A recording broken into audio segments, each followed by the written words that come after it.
414, what it do? What it do? Welcome to Outlaw Radio Live, aka Messy Monday on a Monday evening. How y'all doing? Hope everybody's doing well. Hope you had a great weekend. We didn't have a flood. We've had this rain, but man, at least it wasn't another flood. So tell a friend to tell a friend. Outlaw Radio is on the air. My name is Kevin Barnes. I am also known as the world-class smartass or the Negro Whisperer. Not alone tonight. Got my co-host with me. Mr. Carter, what's cracking with you, man? How you doing?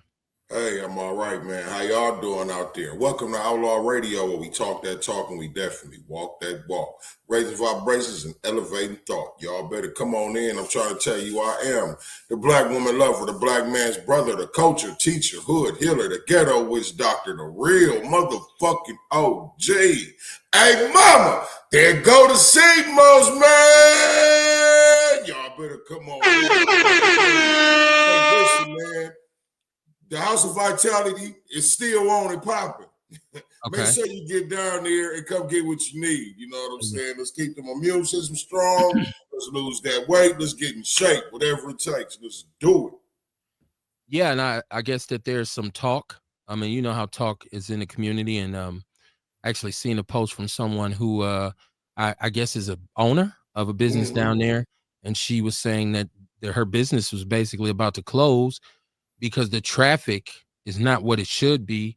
And she was saying to people, you know, come on out. Like, if you got love for what we do, come on out and support. So, hey, y'all support black business, man. Sherman Phoenix is where it's an incubator for black businesses. I don't know, what more do you want? Like, you know what I'm saying? You know, the Sherman Phoenix is doing well, right?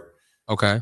It's just that, you know, you know how business is business, it go up and down, you know what I mean? And like, I think that particular business may be on hard times or something, you know what I mean? The traffic has been down, you know what I mean? But I think when she did that, I think it gave a lot of people the impression that the Sherman Phoenix was closing.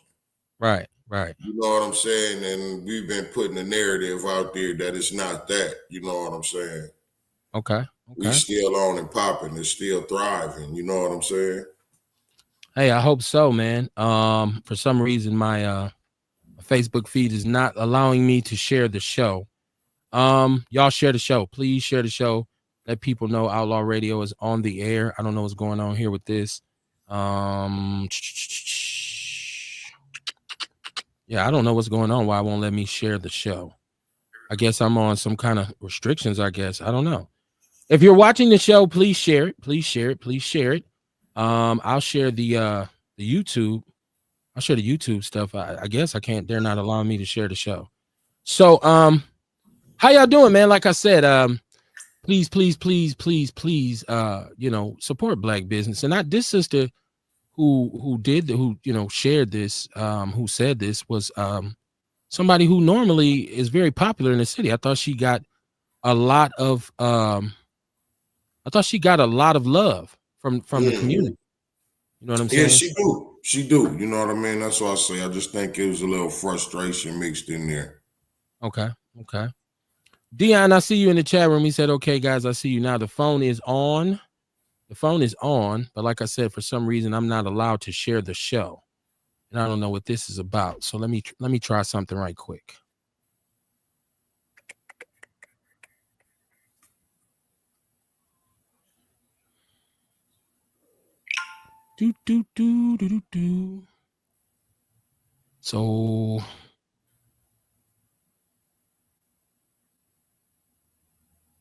So I think we should be back on. No, because I gotta add my personal page back. Well, I just shared it. It's on Facebook. Okay. I know it's on there. Oh, but you can't share. It won't allow me to share it. So we'll see, man. We'll see how this goes tonight. I don't know what Facebook is on with me. I'm normally able to share it in groups, share it in the People's News Network, what have you. Y'all please share the show. Please share the show. Kamar, if you can, could you share it to my timeline so then I could probably be able to share it? I don't know what's going on. In the meantime and in between time, there is a number attached to the show. It's 262-202-5131, 262-202-5131. And we have a chat room that pops, man. So you can join into the conversation. I think everybody's going to have some interesting input tonight on some of the things we'll talk about. As usual, it's a foundational Black American platform. So what do we talk about? We talk about things that are pertinent to Black people. And a lot of times those conversations can get kind of dangerous, right? They can get to the point where, you know, people get to arguing, but I think people are passionate. I think people have a lot to say in our community, and rightfully so. There's so much going on every day. There's a lot of things going on. And right now we live in this crazy time where what's not happening politically, culturally, socially, education, everything. So it says, okay, so it's telling me it's a technical error and they're working to fix it. So that's why I can't share it. Okay.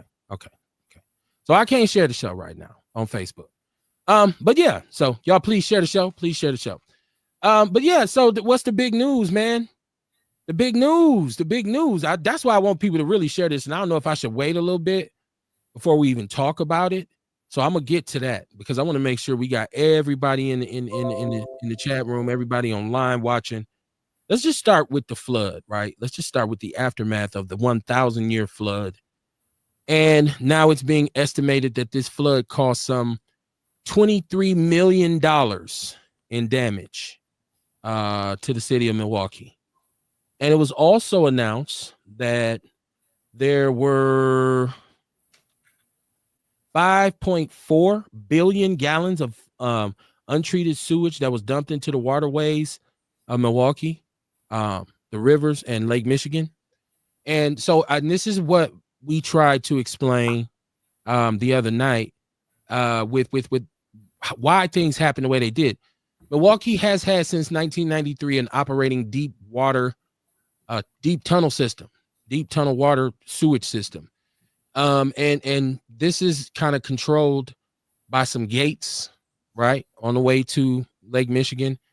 And normally what happens is the water that's coming from homes, wastewater and sewage, that kind of thing, mixes with groundwater. It goes to Jones Island to the water treatment center and it gets treated.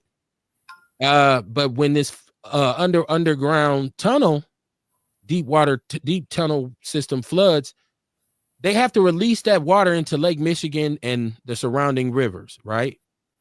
And so I still see some people being adamant about the fact that, well, it's because of garbage. There's garbage in the hood. You know, that's the reason why it flooded and this kind of thing. But this goes to show you that that's not entirely true, because it's called the 1,000-year flood for a reason. I don't want to go back into this, Kamar, because we talked about this at great lengths.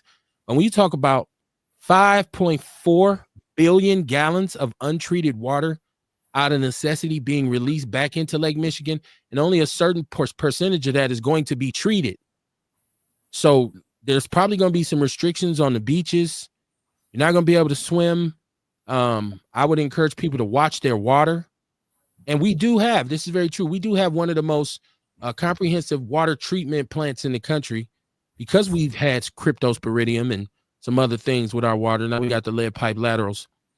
But still, when you dump sewage into Lake Michigan, and it's done, as a matter of fact, earlier this spring, accidentally, millions of gallons of untreated sewage water was dumped into the to the lake. So these are the kinds of things you gotta pay attention to. And if you are a person who says, Kev, I don't care what you say, that garbage has something to do with it. Hey man, go die on that island, right? That's because, like I said, I can't completely say that's not true, but I can tell you there's a reason this is called the Milwaukee 1,000-year flood. It's a reason why. It ain't called a 1,000 tons of garbage flood. So this was a cataclysmic natural event, right? It was. And so, but $23 million in damage. Now the scam of insurance, let's see how they handled this, because insurance is a big scam. We know this, and how they are allowed to get away with the things that they get away with is beyond me. You pay into a policy for 20 years and then you file a claim and they drop you from the insurance, right? It's come on, man. Like that's that's stealing. That's stealing. But yeah, man, y'all welcome to the show, man. Welcome to the show. Okay, now I believe it's allowing me to share. Yonder we go. Yonder we go, as them country folks say. Now we cooking with grease. They fixed it, whatever it was. Don't play me like no fool. But yeah, man, the storm is just crazy. And once again, I'm you know, I'm a glass half full type of individual, and I believe that the fact that there wasn't a huge loss of life. I don't want to like ignore anyone who maybe did lose someone. But I'm just glad a bunch of people didn't die, because it very easily could have been casualties. You know what I'm saying? But yeah, so man, you thank God for what you do have, and you know, ask him to replenish what you don't. That's the way we go. But what's the hot news, Kamar? I don't know, man. Oh, you know. Oh, you know. Oh, all y'all know. Come on, get your popcorn, right? Get your roll up, right?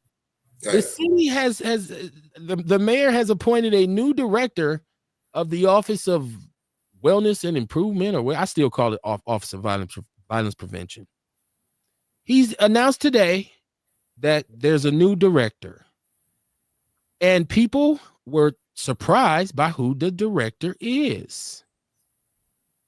I don't know if he's white. I thought he's from the South Side, but looking at his name is Adam Porcel. That doesn't sound Latino to me. So apparently he is a white guy from the South Side who at 15 years old murdered a rival gang member and went to jail for 25 years. He is now currently in the business of reentry. If you know what reentry is, it's basically something that's supposed to combat recidivism for people who have been incarcerated, right? And that just means you want to try to provide resources and opportunities for them so that they won't reoffend. Okay. So he was appointed today. Now this is controversial. It's controversial. I'm gonna tell you why. Let me go to the chat room. Chat room already buzzing, right? I love it. I love my Outlaw family. Y'all share this show. Let me go all the way back up. Let's see. Beauty Waddington, she said, what is going on again? How you doing, Beauty? She said she shared the show. Dion said, I told you I didn't want to call my insurance company. Yeah, and I still say the same thing I said then. Why? Shame. It's a shame that you as a long-term consumer. Paid for, right? Right. So the fact that they are allowed to get away with, if you file a claim, they'll drop you. I'm not faulting you, because if you say, I don't want to lose my insurance, I totally get that, Dion. I totally get that. But I'm saying it shouldn't be that way. How about if they drop you, they ain't letting you use your insurance no motherfucking way. You paying them every month for nothing then. Well, you pay them so that when you do have a situation, you got a claim that you can file and potentially get paid for it. So is he saying he ain't gonna get paid and they just gonna drop him? No, they'll pay him. What they'll do is they'll pay you and then they'll drop you. Oh, okay. So maybe he's saying he don't feel like the damage was that bad enough for him. That's right. That's exactly what he's saying. And I had another friend. I could dig that too. Absolutely, because that's the way things are. But my point is, it shouldn't be allowed to happen. Right, exactly. Shouldn't be allowed to happen. But also, Dion, I'm also saying if there's enough damage, I'm calling them. And if they drop me, they drop me. I got to do what I got to do after that to try and find some more insurance. Shout out to Westside Zeladon, who's my partner who had water damage in his home. And we had the same conversation because he has a bundle. And he's saying, I didn't want to file my truck and my house because the last flood they filed, not to tell partner's business on the air, but they filed and they were dropped from their insurance. So he's like, Kev, I just didn't even want to go through it, man. I don't feel like going through the battle of trying to find insurance again. So that's why I'm saying it's a fucking scam. Shame on them. Where's the consumer protection agencies? This is foul. If I pay into a policy for X amount of years, you got your bread. And then I file a claim and you are forced to do what you're supposed to do in the first place and you drop me. Look, That's a scam. Mama Jenkins in the chat room. She said, "Good evening, my outlaw family. The flood. All I'm gonna say is this city need to hire more help to pick this shit up. It's gonna cause more troubles within these neighborhoods. Neighborhoods right now are devastated by just the trash. It's looking like a war zone. And I don't know if some people really had like, okay, we know a lot of people had damage, but I don't know if some people are just taking this opportunity to clean their basements out because they know it's the pickups. Like you can throw whatever on the curb right now and the pickups will come. I don't know, but it's just crazy when I'm driving down the street. Like, people got whole houses out there on the curb. So, this has just been a disaster, man. But I will say those piles of trash, we know that attracts rodents. And who knows what kind of mold are in these piles of trash. We got our babies out here playing in the streets. Kids tend to get in the shit. Ooh, look at this. What's in this pile? You know what I'm saying? They'll go pick out some shit. We used to flip on dirty mattresses. You know what I mean? So, yeah, and they're working. The city is working, according to them. I know they were through my neighborhood today, although I looked and said, well, what they pick up? I think that just the garbage people came today, but not the special pickup people. They do have free drop-off sites. If you are a person who can get your stuff loaded and drop it off, they do have that. So Deion James, in regards to Adam Porcel, says he's a white guy. He knows nothing about our community. She said they use people. I pay my house insurance, and they use people. So she pays her house insurance, and they don't want you to use their money. They're insensitive. She said some people lived in the basement, and the housing still haven't lit the pilot lights in some houses. Yeah, so people are suffering. But I want to get back to this director because we talk about violence on the show all the time, and we talk about solutions. And this is in the People's News Network, by the way. I actually put his press conference in there where he was speaking upon introducing himself. And what he said was, and this is a quote from his press conference, he's going to apply pressure. And he said some people are going to be uncomfortable with the level of pressure that he applies. And my thing was, apply pressure to who? What are we talking about? Who you gonna apply pressure on? For violence prevention? Are you gonna get out on the streets? No, you're not. You can't. You're not deputized. I heard him mentioning he's and supposedly people tell me he's pro law enforcement. So I heard him repeating that same thing, that we need to provide some relief for the first responders because we're running them into the ground. We're running them ragged with our activities. He sounded like he intends on being very unorthodox. And I don't know if race is I don't know if race is the main part of this, but I will say, if you are a white man and you're not from the city of Milwaukee, in particular the North Side, which is the epicenter of all foolishness, in my opinion, if you don't know what's going on the North Side and you don't understand our people, you're going to be ineffective in our neighborhoods. Milwaukee is a city of silos. Milwaukee has so many Black organizations that are going to unify against this man if he shows he doesn't understand, if he comes with this pressure that he's talking about. Now, I'm not going to rain on his parade before he gets started, but I just think this is a very peculiar move. And there were three other candidates. I guess two of them were actually from out of state. So I didn't know that what we needed to do was go outside I thought this would take someone who's from the city, who understands it intricately. And I'm here to tell everybody, the South Side and the North Side are two totally different worlds. And in 1995, when he was 15 and he did this murder, it was really two totally different worlds. So if he's gone for 25 years and he's just returning after, I don't know, 10 years, what does he really know about what's going on in Milwaukee? Now, re-entry is one thing, but that's not violence prevention. It's not violence prevention, Kamar. I don't know. Matter of fact, I want to pull up his press conference. Why don't I do that? Wouldn't that be a better way to do this? Let me get to my comments first. Beauty says, hire more first responders and deal with the main issues. Okay. Mama Jenkins says, Kev, this is what I found on the city web about this office.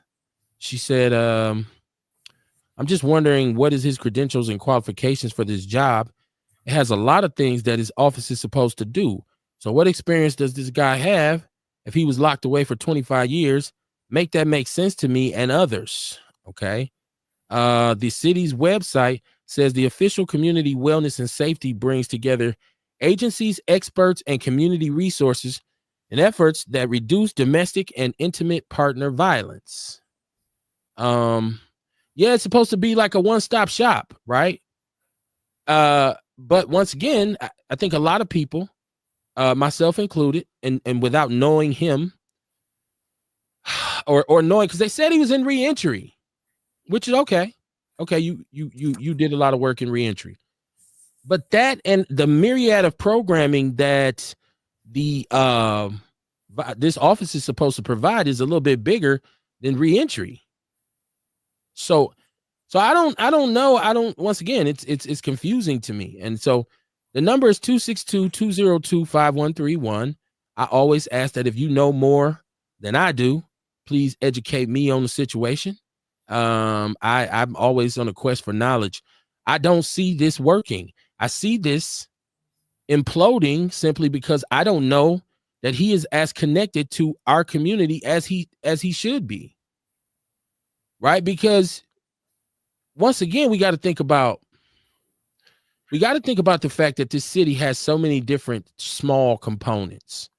And these are all groups a lot of times who are doing something similar. They're all doing different work. And so to get a bunch of us together to agree on how to move forward has been the Rubik's Cube of this situation. I don't see somebody who's not from our community, not even from our culture, coming in, being able to do this. I just don't see it. I don't see it. And there are people, obviously, are people smarter than me, right? I'd be the first one to admit that. But somebody tell me how y'all feel about this. Kamar, what do you think? And when we talk about who leads this office and what they should be doing, what you think about just the appointment of a white guy who nobody really knows, who just kind of comes out of nowhere? And he wasn't, initially, he didn't even run. The mayor came and got him. Okay. So what you think about that part is interesting. But I was just gonna say, like, he got a track record of reform, prison reform. He's done reentry. Okay, so he been doing that type of work. Well, that could be good on that end if he do a lot of reentry work, but how do you stop people from entering? You know what I'm saying? How do you stop people from going to jail? We need somebody like that. And I do think somebody from our own community would be best suited for that job. Somebody who know the pulse of the community, I think, would be suited for that job. Somebody who has an outreach to the community, who got people who they could reach in the community who could help them out. You know what I mean? I think that would help a lot more. This motherfucker don't even know how to get the motherfucking the Grand Avenue Mall to Midtown. You know what I'm saying? How the fuck he gonna stop crime? Right. He don't even know how to get to where the crime is. He don't even know the crime. He don't even know the hot areas. You know what I'm saying? Like, let's hear what he says. Okay, give me a second. I'm gonna bring it up. Bring up what he says.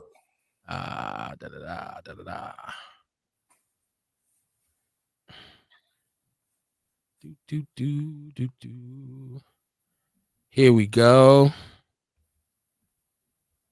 Make sure y'all can see it. Can you see this, Kamar? Yeah. All right, now I'm gonna play what he said. So this is him introducing himself. He don't look like nobody I trust. Let's play it. Come on, don't you freeze up on me, goddamn it. Okay, y'all, my bad. decision humans can make. The decision costs Robert his life. So what he hold on. Quarter century in prison for that decision.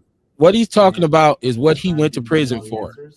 So it doesn't really show the entire press conference. I want to take it back to the beginning. But I just want to tell people, because they might be like, what is he talking about? He's talking about the murder that he committed in 1995 as a 15-year-old. I don't know why my computer is giving me hell tonight. Okay, here we go. To be honest, there are no fixes. There are no cure-alls. And to be honest with you, I'm not going to tout any crime metrics that I'm going to hit, because at the end of the day, crime can't be defined. So I want you to think of the worst thing that you've ever done. And then I want you to think of coming up here in the entire city, the worst moment you were as a human being. I promise you. But I do that, I lead with that, because I can't ask Milwaukee to lead responsibility if I don't take that first step. And when the mayor asked me to take on this responsibility, I said, I need you to understand 3 quick things. 1, I'm not a Democrat. I'm not going to toe any party's line, because safety isn't partisan. And the person that's about to get shot, they don't care if I'm on the right or the left. All they care about is, will you unturn every single stone to make sure that you're working with everybody to find solutions. Number 2, I feel I can't do this job unless we support the police department. We need to pay them better. We need to give them resources. We need to ensure that they're culturally competent. Conversely, the credible messengers, those who have committed violence, are out there in the trenches at 2 a.m., risking their lives to keep every single one of you safe. And as Lipsky said, we need to find a way to lean in and fill the cups of our first responders, because we are running these men and women into the ground day after day, call after call, call after call. We need to find a way to support them. And lastly, I told the mayor that my mindset is clear. I'm approaching this position as if it's one of triage. And when I completed the Stop the Bleed training a year ago, I learned that to stop the bleeding, you have to apply heavy pressure on the wound.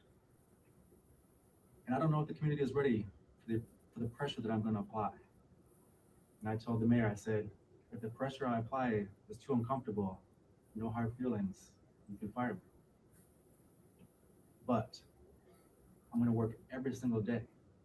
And though for everybody who's been touched by crime, nothing I can say can bring your loved one back, what I can say is that I will work every single day. I will use your resilience, your strength, to try to make our community a safer place. I look forward to being given the opportunity. I'm humbled and honored to be supported by the men and women back here. Thank you. All right. So the pressure that he's going to apply. What is that pressure? What is that pressure that he's talking about? And who's he gonna put the pressure on? And who the fuck do we think he is?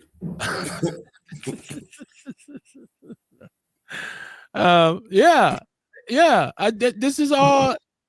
Once again, these are all questions that your boy I don't know, and that's why I wanted people to kind of chime in with me.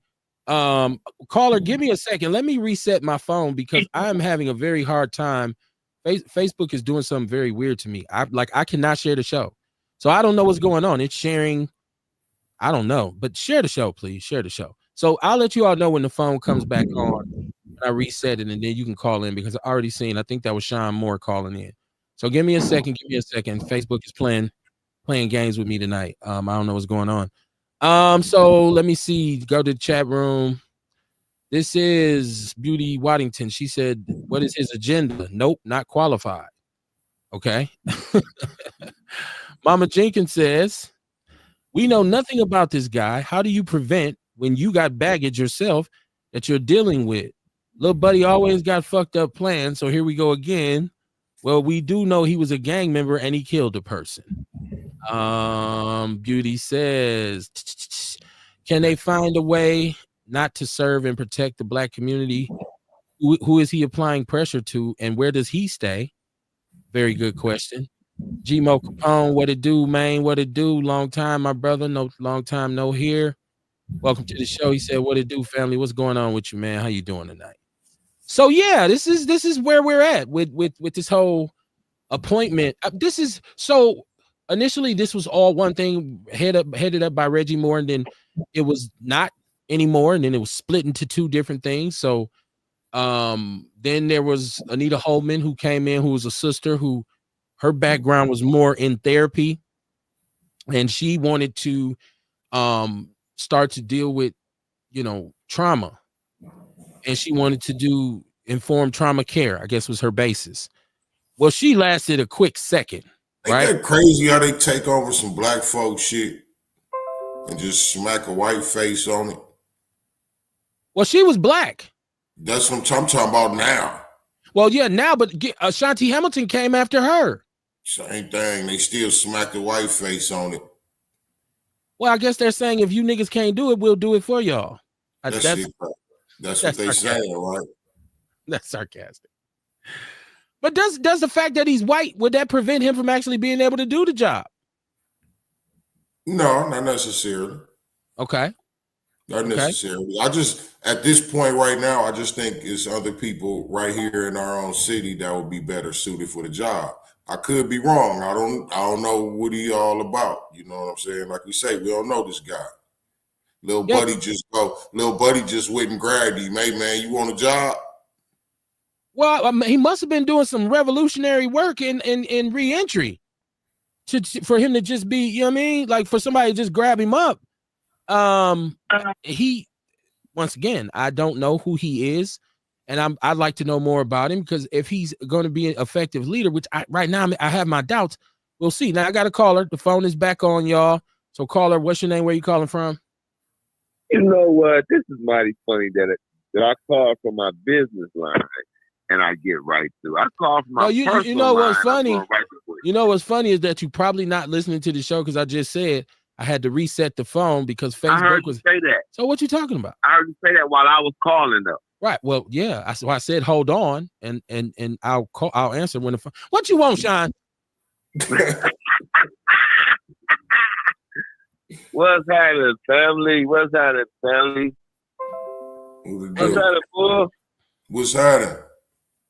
That's the OG status, man. Real OG right here. Real OG. Let's do it. You know it. They better recognize it. Then we got K Billa. Hey, Whisperer. They already know who we are. What's on your mind, man? You think you on the game members? You're not bringing in the show. What you want? Oh, my bad. He introducing us, come on. Yeah, you're right. My bad. You know what can I say, man? You know, just trying to pay homage. It's all good. It's all good. No, I ain't calling to start no mess, man. I just heard the conversation.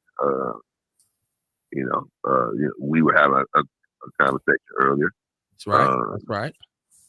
Yeah. And I'm not even understand, but I did have another conversation after our conversation, and it's somebody that know his character, right?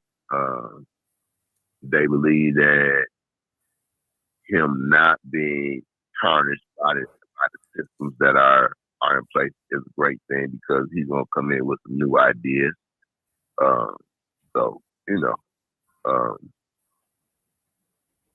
Right now, all we can do is sit back and wait and see what he's gonna do. I mean, I hope that these numbers drop. That his plan includes, fighting poverty as well. You know what I mean? If we gonna deal with trauma, let's not forget that we got to deal with financial trauma too. We'll see, man. Well, okay. Now, let me. Beauty says who voted him in. Well, he's not voted in. He's appointed by the mayor. The mayor has the authority to appoint the director of this office. Anybody you want to. And he could have appointed you. He could have, but right. Right. I'm sure that wouldn't have happened. Mario Gmo Capone, he said, my name, my brand, much love and respect. Same to you, my brother. He said, "Oh, this is Sean talking about some king shit." I ain't gonna even read that comment. It's all good. Beauty Watson said the little mayor acts like y'all president. Well, he ain't that bad. He ain't that bad. She said he just might be his wife's brother. No. Any mayor in any city can appoint anybody they want to. Yeah, that's part of his duty.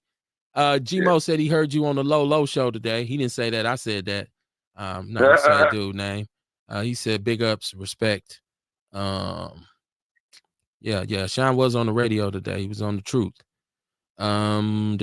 He says, Mama Jenkins says, so the pressure is coming. He said the police need more money. That's what's fucking scary. And he plugged that right away. Right before he even had an agenda, he said applying pressure and relieving first responders. I still want to know. Damn, who's giving me that echo like that? I still want to know a pressure to who? Where's the pressure gonna be? Because the only person he can put pressure on is the dude who hired him. So he should have been saying to the mayor, "Well, I hope you're ready for the pressure I'm about to put on you." She said, he can't put pressure on him because he'll get fired. Well, we'll see. So that was my question too, but she said, they don't have an election for the director of the Office of Wellness and whatever the hell it's called now. They don't have. If they did, I'll try to get elected. Yeah, they're not gonna do that. No. Orlando Owens in the chat room. What up, Orlando? What up? So, but okay, I gotta give you a call, Orlando. So I got my next question would be, because let's talk about the epicenter of where most of this crime is. According to reports, it is the near north side, which is damn near all black. So my question would be then, what does he really know about the north side of Milwaukee? Now, since he's been in reentry, there's a chance that he, through the prisoners that he deals with, because we know, or ex-offenders, because we know 53206 is one of their biggest problems is recidivism. So most of them are going in, coming back out. So I'm thinking they're going to deal with individuals who are going to live in that area code or from that area code, are going to be dealing with some sort of reentry services. So is his knowledge based on what he's learned from them? Because this is a situation where you got to understand the turf. You got to understand Atkinson. Yeah. You got to understand Capitol. You got to understand Burleigh Center. You got to understand the entire East Side. Palmer, Cherry, Booth, Brown County, the Wild Hunter. Even so, that makes it even more complicated because Buffalo County, right? All of that because it spreads. It ain't just where it once was. It's now you got the demographics, like now, or the logistics. Does he understand that? Because once again, what pressure are you applying? If anything, you need to apply pressure. If anything, you need to apply pressure to the police, who have admitted that in one of the most dangerous districts in this city, at one point, they only had one person working. I remember about 2 months ago when they tried to put it under the rug real quick. The police only had we had some people doing prison drop-offs and police drop. So they're complaining now they don't have enough officers. Although they got 10% of that tax revenue money, or that $200 million, 90% went to pension plans. The other 10% of that $200 million went to them.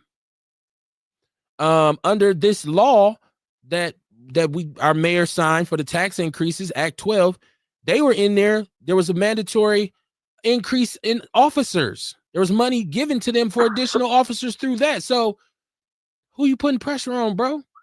And the people that you have employed for you or that are under you, because is he governing 414 Lifeshine, or is that Reggie Moore still? That's still Reggie Moore, but however, that office fund also gives funding to 414 Life. Okay, so now is this going to be a collaborative effort? Because what more pressure can they apply? Because once again, this is supposed to be preventative. So this is this thing, right? And I'm going to have an issue with this to the day I die. Trauma-informed care is not working by itself. there has to be some prevention. There has to be which involves de-escalation intervention, but also involves the neuroscience of the mind, right? You gotta understand how these young men are thinking, how these young women are thinking, why they're thinking like this, right? Then you got to be able to alter those thoughts. You got to be able to capture that in moments, and then trauma-informed care comes in, right? Because those are people that needs the aftercare, right? But we got to focus on some prevention. So if he's talking prevention, cool. But do we know what prevention is? Well, I can tell you, prevention usually involves anti-poverty initiatives. And I've seen Lil Buddy give a bunch of press conferences, but I ain't seen there about no anti-poverty initiative. You know what I mean? So once again, it's short-sighted. Now, let me get to the chat room. I'm trying to keep up tonight, y'all. Mama Jenkins said, and he can fire him too if he don't like it. This dude was talking like he coming in for war. He sounded like, and you know what? His tone was kind of aggressive, but it was passive aggressive. He had kind of like a stoic tone in which I felt like he was serving notice to everybody that I'm about to be a problem. Like that's what it sounded like. We just watched it. Once again, you wasn't watching the show or you'd have seen the video. I just played the press conference. Hey man, I do other stuff. Right. Well, I really be trying to catch y'all because y'all are really like number one on Mondays and Wednesdays, bro. I have nothing else to do at 7:30, bro. Right. Well, he was on the truth earlier, so I'm pretty sure you told him the same thing. So you know what I mean. You know you're my favorite, right, brother? You know you're doing it, man. That's how black people get you, man.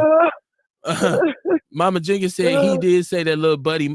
I thought he said, I hope the city, or because he said, I just want you to know I'm not a Democrat, which I did. I did like that he said, I don't believe safety is a partisan thing. That was good.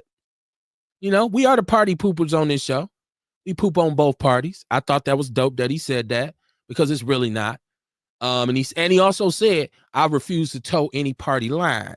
Wonder where he didn't heard that shit from before. See, I didn't hear all that. Yeah, you wasn't listening, right? I didn't see it. It's in the People's News Network. Mama Jenkins said maybe she said maybe he's bringing in his former gang members to work for him. Erica Hunt, but the dude, she said what they do, Outlaws. Beauty Waddington in the chat room. She said he said that he would apply and the mayor can't say anything because he's apparently doing what he see would be helpful to the community. And so what if y'all call him Lil Buddy? She said, and so what if why y'all Beauty? I can't Beauty. You got to slow down. She said that he would apply, and the mayor can't say anything because he's apparently doing what he see would be helpful to the community. And so what if why y'all call him Little Buddy? Are you asking why we call him Lil Buddy? I think so. Okay. I'm gonna tell you why I call him Lil Buddy. First of all, he's like 5'5" or something, right? It's a little bitty dude, right? And I think the mayor is a very friendly guy. He's so affable. He is like a really friendly, likable dude, right? I say this all the time. Anytime I critique any politician, it's not personal. It doesn't mean you're an ass. It just means, although he might be, I don't know him personally. It just means I don't agree with the way you're doing your job. This is professional. I live in this city. I'm a citizen. I'm a taxpayer. So I call him Little Buddy because he's a little bitty friendly dude. Right? When I see you on TV eating cream puffs and shit and smiling and you know what I mean, eating brats and shit, and man, what a friendly guy. Because if my big ass was mayor, I wouldn't be friendly. I wouldn't be nice. I'd be pissed off most of the time because what's happening to my community. So when you see me in a press conference, I'd be mad. They wouldn't want me to come eat a cream pie. Because I'd be like, this shit gonna get all over my soup, man. I'm not eating this shit unless y'all cut this up and give me a fork. God damn it, he's always a fucking problem. He wouldn't even bite into the cream puff, right? Like, so I think Milwaukee needs an ass kicker in City Hall. Not a professional politician who's worried about the next office that he runs for. because that makes him ineffective. Yeah, that's why we call him Little Buddy. And I keep messing his name up. Sometimes I say Chevy, sometimes I say Cavalier. At this point, I don't even really know what his name is. His Mayor Johnson, aka Little Buddy. That's why we call him that. Beauty Waddington said this brother, the reason why he was stoic and he was like real stone faced was she said he's a prisoner. He's a former prisoner who served his time. What the heck that mean? Oh wow. I just look, it might be a good thing, Sean. If we can get past former prisoner. If we can get past him, if we can get past him being a white dude. Because it almost reminds me of Joseph Walker, who was calling in saying he from the South Side and he was with the 21st Street Gangsters, and in the 90s they was notorious, and we was on here laughing like, yo, what the fuck you talking about, man? We ain't never heard of that shit over. He's not lying. Wow, he wasn't. No, he's not lying. Well, I know he wasn't, but listen. So maybe that's what this dude was about. One of them notorious white gang members from the name. Spanish Cobra. Okay, I didn't know that. He was a Spanish Cobra. Well, so he's Spanish. Because can you be? Well, hold on. Okay, now I'm more confused. So you don't have to be Spanish to be a Spanish Cobra or a Latino, I should say. Well, I don't know, but I know he was a Spanish Cobra. So is he not white? Is he Latino? He may. Porcel. That Procel, that's not. He wasn't Marcelli in the joint. I don't remember being on a pod or a tier with him or in the yard with him, so I don't know. But you and Lil Buddy is partners though, so I mean, I would think hey Sean, man, about to run it up. You holler at your boy. Okay, maybe not. I thought maybe. I thought maybe he had called you and spoken to you about it. Trying to do, man. You're trying to make that dude call into your show. That's what you're trying to do. I'm not. It is Messy Monday, though. It is Messy Monday. Yes, it is. It is Messy Monday. So if he call out, it is what it is, and he'll probably call anyways. Yeah. Shout out to my boy Vince Tony. Mama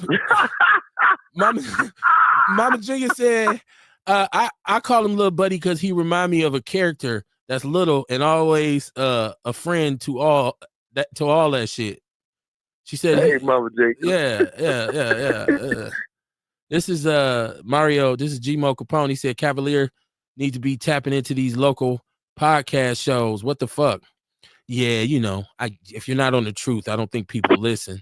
That's why people love going on there so much. People love the truth. G-Mo said, no, you do not need to be Spanish to be a Cobra. Okay, I don't know. I have no clue of, I should say limited, and that's through my work with young gang members that were from the South Side. That's the only thing I knew about Latin Kings, La Familia, Spanish Cobras. I think there was one more at that Mexican time. Mafia. Okay. 2-1. Okay. Land Disciple, yeah. See, I have no. It stops right there for me, because I'm a native North Sidean, man. I grew up on the North Side, and we didn't really go to the South Side. Like, I mean, I went to Bell on the far South Side, but I don't know. The North Side was where we were at. Mama Jenkins said I'll call him and ask him what gang he was in. She said, "This is Beauty." She said, "Real OG, you quiet tonight." Talking to you, boy. Beauty want to hear your voice, Kamar. She wants to hear your voice. Don't be all stoic and stuff. Yeah. Hey, I've been talking. When you got to come and say that, that's funny. Hey, I just got done talking. What you talking about? Oh, that's like, bro. Remember I said. So you heard him. He is conscious, right? You conscious, motherfucker. G-Mo said, and they all are multicultural. Okay. Listen, This is not a flex. This is not a flex, but it's the honest to God's truth. No Latinos ever came to our neighborhood to do anything. And we didn't go to theirs. Well, we used to meet Cuban George on Atkinson. I don't know him. I didn't see him. Yeah. You a little bit older than me, so I mean, maybe I'm just saying we wasn't like, hey man, we got to be on the lookout for them Spanish Cobras. They keep riding through here. We was more like, it was some other gangs in closer proximity that we had our head on a swivel for. So you know what I mean. And I'm once again, Gmo. You said that they are multicultural. That's what's up. That's what's up, man. Because my brothers was foes. I mean, they was all black. We were all black. But yeah. So once again, y'all let me know how y'all feel. Is this another example I'm Cuban and Indian, bro. Are you? Yeah. I did not know that. I did not. I've never met an Indian or a Cuban named Sean. So I didn't know that. I wasn't aware of that. Wow. I'm just saying, man. You know what I mean? So, but hey, congratulations to you if that's your cultural identity. I'm a foundational Black American. I identify as black. I've always been treated like a nigga. So yeah, you know, I'm looked at as a nigga. You know, but you know, Mexicans you know, are usually my mother's dad is Cuban though. Oh wow. Hey Sean, if you Cuban and Mexican, you can't be saying nigga, man. You gotta stop that shit. Uh-oh. Anyway, like I was saying, my mama's daddy was Cuban. My mama's daddy was Cuban. However, I was raised by my granddaddy now. You know what I mean? In my mama's house, it was daddy and mama and daddy black. I'm named after my grandfather, that grandfather. I don't know the other dude. I don't want to know. Well, hold on, Sean.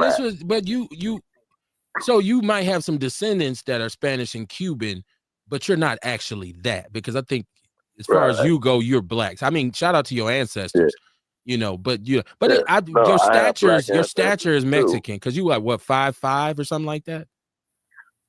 But you just so racist. It's Messy Monday, man. It's Messy Monday, man. It's Messy Monday. You know, my mama, yeah. So okay. Anyway, okay. Yeah. You know, okay, that's what's up. We're gonna start calling you Hombre More. No, you're not. El Shano. No, I don't think so. Beauty Wanda just said you messy. So. It's Messy Monday, man. I'm chilling. Walter Jack Lanier in the chat room. He said, LOL. That was funny. Leaving it alone. Hey, I'd like to know, you are a person that's out here in trench, man. I see you black men organizing. You have conversations with a multitude of brothers from different walks and different organizations. You are navigating the silos. What do you think about this appointment? What do you think? Do you have any knowledge? Because like I said, you talk to more people than myself. So do you have any knowledge of him or what his strong suit might be? And I don't know if you listen to still, Walter, please call in. I would love for you to call in. Beauty said, here we go. We shall overcome. Gmo said they blacker than most of us. No bullshit. Nobody is blacker than black people. Nobody's blacker than foundational black Americans. Nobody is. We coined the term. I get what you're saying. They might be more ethnic. They may be more cultural because of their solidarity, but black means something specific to me. It means something specific. I'm an FBA. Mama Jenkins said, what is the pay for that office? And that office never talks about mental illness. I think the funds are running out for that office. Okay. My brother Walter Lanier says he didn't like what he had to say. I probably should have played it later than early. But it's in the People's News Network. Yeah. I wasn't really happy with the way I felt like when you start saying I'm about to apply pressure. You want me to call him? Call who? Walter. No. He's in the chat room. He's in the chat room. He said his first comments. I can bring him out. He said, well, I'm sure if he wanted to come on, he could call in. He knows he's been on here before. He said his first comments were suspect. Gmo says, stop it. Okay. I mean, I'm an FBA, so that's how I identify. Your racist attitude right now. Maybe so. Hey, I mean, you know, I keep saying I'm not racist, but I am prejudiced. I prefer black people. I can be honest. I can be open about it. I want us to win. I don't hate white people. I don't wish any bad luck on them, but I love black people. I want to live around us. I want to converse with us. I want to spend my money with us. I want to do business with us. I'm not really worried about everybody else. So that might be a flaw. I might be a kink in my armor, but I'm willing to stand on it. What we say, come on, I'm willing to die on that island. He said, Walter says process was suspect. Definitely was, especially since he wasn't one of the documented finalists. Walter said he's not a Democrat. Neither am I, my brother. I'm nonpartisan all the way across the board. He said, we got a caller. This is Gmo. He said Cubans blacker than tar and Mexicans. Oh, well, we know there's some Afro-Cubans. I wouldn't disagree with you there. And ironically, a lot of them don't like each other, right? So there's that. Caller, you got to turn your device down. Got to turn your device down. Oh, my bad. That's me. Hold up. Got you. Oh, yeah. My brother. Man, I got to get my charger. What up, Pastor? I'm good, man. How you doing? I'm well. How about yourself? Man, I woke up this morning. I'm good. Now, like I stated before, first of all, thank you for calling in. Because I think you bring an interesting perspective to this, because you are out trying to, like I said, navigate these silos. I see you organizing brothers. Are you aware of who this guy is or any of his work? Or let's get your take on this whole thing. So a couple things. I don't know him. I know of him. He has, from what I know, what I've heard, he's got a good reputation. Some people vouch for him, came up the hard way, was incarcerated for a minute. So he's got a good reputation, but the stuff he said was sideways. Okay. First of all, he came out and he said, I'm not a Democrat. I'm like, okay, cool. Why not just say, I'm not a Democrat or Republican? But that seemed aimed at somebody. This is his first remark. His second remark was, the police are underpaid and we need to make sure we can do anything and everything we can do to pay the police. Okay. I guess, that's not your job. So, and this is your first set of remarks. And then the third thing he said, which really bothered me, he said, I'm here to apply the pressure. And he said, the community needs to get ready. Yes. He said some people are going to be uncomfortable. Oh, my God. So for him to come out the gate, and this is your first chance to say something, and these are your first 3 points, it just sounds sideways. It didn't make, it sounded like you were pandering to somebody rather than just saying, here's my job, here's what I'm going to do, here's how I'm going to build. He could have said a whole bunch of stuff, but he said those 3 things. It was important for him to say, I'm not a Democrat. It was important for him to say, I support the police. And it was important for him to say, I'm bringing the pressure, and the community better be ready.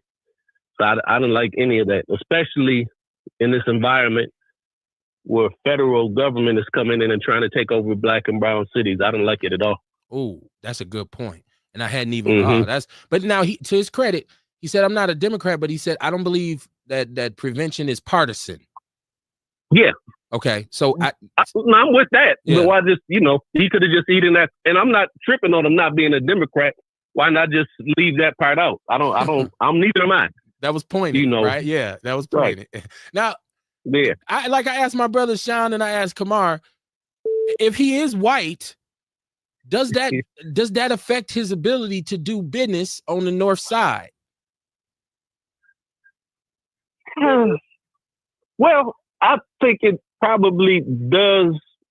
So here's my last point, is how he came through, because there's this big, long process, and he was brought in outside the process. Mm-hmm. And so that's what concerns me. If you came in, I don't know if he's mixed or not, but if a white male ascended through the process without going through the process in a city that's black and brown, it's a horrible look, period. But it's even worse. Whoever came through without going through the process, that's a little problematic. But if the white male that came through the process, that's just a bad look. And it's not a good way to just send them through the process if that's your guy. But don't just come in and drop him in. So yeah, I don't feel good about it. I did hear he's a good guy, so I'm willing to see. But he just didn't come out the gate strong. I didn't get confidence. I got concerned when I heard him. Thank you very much for calling in. Now, do you got anything y'all got coming up that you want to tell my people about in terms of your organization and what you're doing? I say the most significant thing, while I would love to get a lot of brothers to turn out, is on October 25th. We're going to have an annual meeting, Black Men Organizing. What I have been doing, not in secret, but kind of quietly, is trying to, as you said, cut across silos and build connections so we can have a clear line of sight into all the great work we have going on in the city. Trying to be a hub of information and connection. So I've been doing that quietly, again, not in secret, just quiet organizing. And now in October on the 25th, I want to kind of bust out and get as many brothers as I can to come out and say, this is what we've been doing. Here's how we've been organizing. Let's continue to build together. And now let's be loud about it. And it's a critical time because, again, what's happening nationally, what's happening in D.C. looks like it's going to make its way to Milwaukee. Just give it a minute. And we need to be proactive and organized and ready like most cities have not been. And the thing about us in Milwaukee, sometimes we're behind, but if we pay close enough attention and move right, we can be ahead. And that's what I want to see us do, is to be ahead with some planning and some strategy. So October 25th, Black Men Organizing. We don't have a location yet, but I'll come back on and provide more detail. That's what I was about to say. I wanted to extend Outlaw Radio's hand in saying anything that we can do to help you promote this Black Man Organizing event. Just reach out if you want to come on. I'll promote every point in the People's News Network. We got your back. Oh, appreciate it, brother. I will do that. All right. Can I ask a question, KB? Yes, we got sir. time Absolutely. For a question? Yeah. I mean, I want to respect his time, but go ahead with your question. You got time for a question? Oh, my man. Mm-hmm. So, I asked this question and made a statement, right, after being at the state of emergency meeting. Mm-hmm. And I believe in order to move like we need to move, there needs to be a different meaning of people that do the work, people that are directors and heads of these organizations, right? We need to get in a room because there's underlying issues, right? That are going to prevent us from doing as much as we can do, right? Right. We're limited because we have allowed egos, pride, and whatever else, right? Yep. How are we going to get to that point, my man? Well, I don't have the precise answer, but yeah, we need to be able to move as a unit. 1, 2, I'm always down to support that. I have shared my ability and availability. I have a lot more time in my hands. Really, my whole commitment now is to be creative and do what I can for our city. It's always been that. But now I just have a few more few less people I have to report to, so I have a lot of freedom. We can get it done. We just have to be focused and committed in the long run like our ancestors were. They didn't let 1 or 2 arguments throw them to the side. They hung in together and argued and agreed and disagreed, might even boxed a little bit. But they got down and said, all right, whatever happens, we stand together and we're going to move forward. And whoever is committed to that principle, and it doesn't have to be everybody, it's not going to be everybody, but whatever the critical mass is that stays together, in the Bible it was Gideon's army, then whoever that is, let's roll. And I think there are enough people that are committed, that love Milwaukee, that bleed for the city, sweat for the city, cry for the city, that will hang in there together. Whatever I can do to make it happen, I'm in. And I know that. Lastly, I just say I know that's one of my gifted areas, I'm peacemaker and bridge builder. So I'm there to help with that in that particular arena too. Yep. Okay. All right. Okay. Y'all, if y'all interested in supporting this brother, he's on Facebook as Walter Jack Lanier.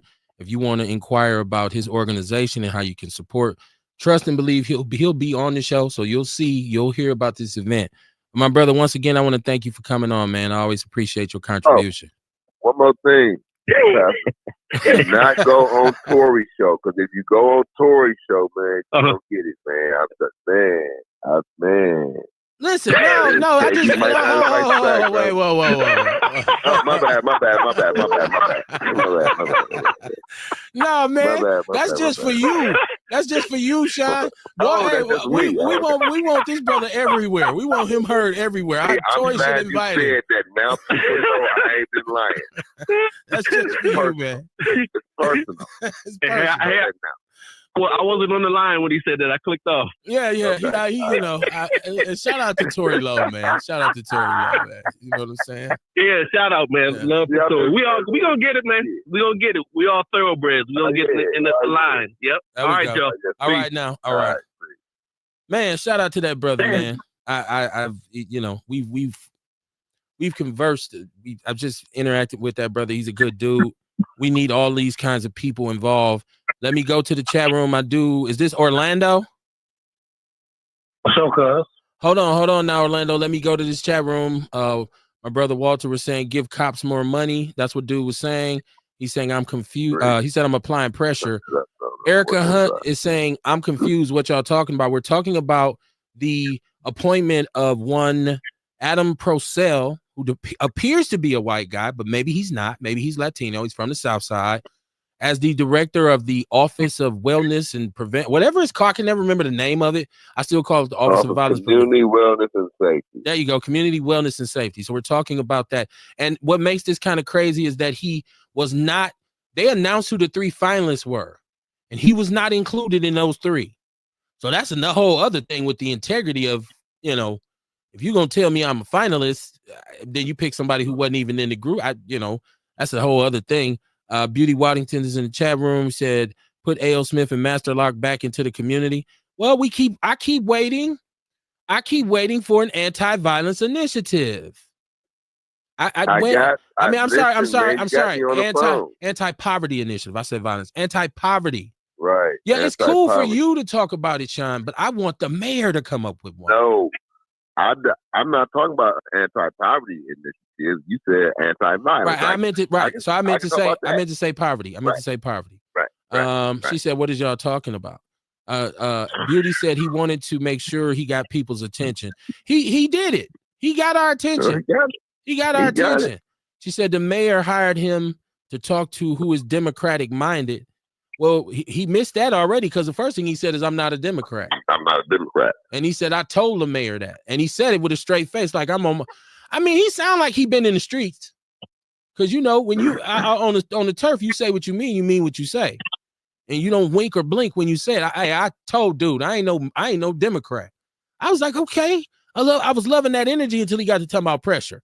Ace Cooley said, what's good, fellas? How you doing? Ace, my brother, how you doing? Beauty Waddington in the chat room. She says, Sean takes so long to answer a question. Get to the point.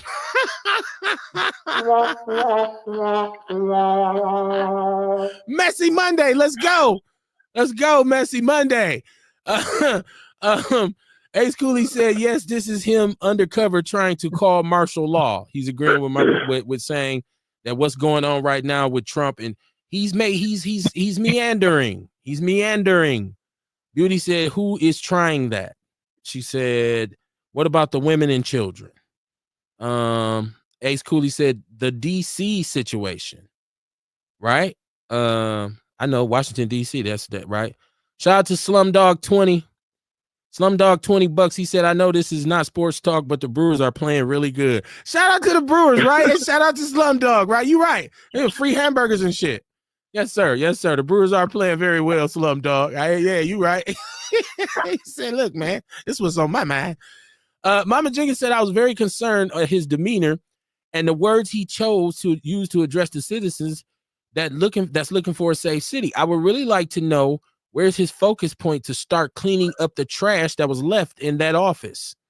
At this point, that office got to be suffering from a lack of consistency, because this is their third leader. Can we stay on that? Hold on. Let me finish my chat room. Erica Hunt said, I'm anti-poverty.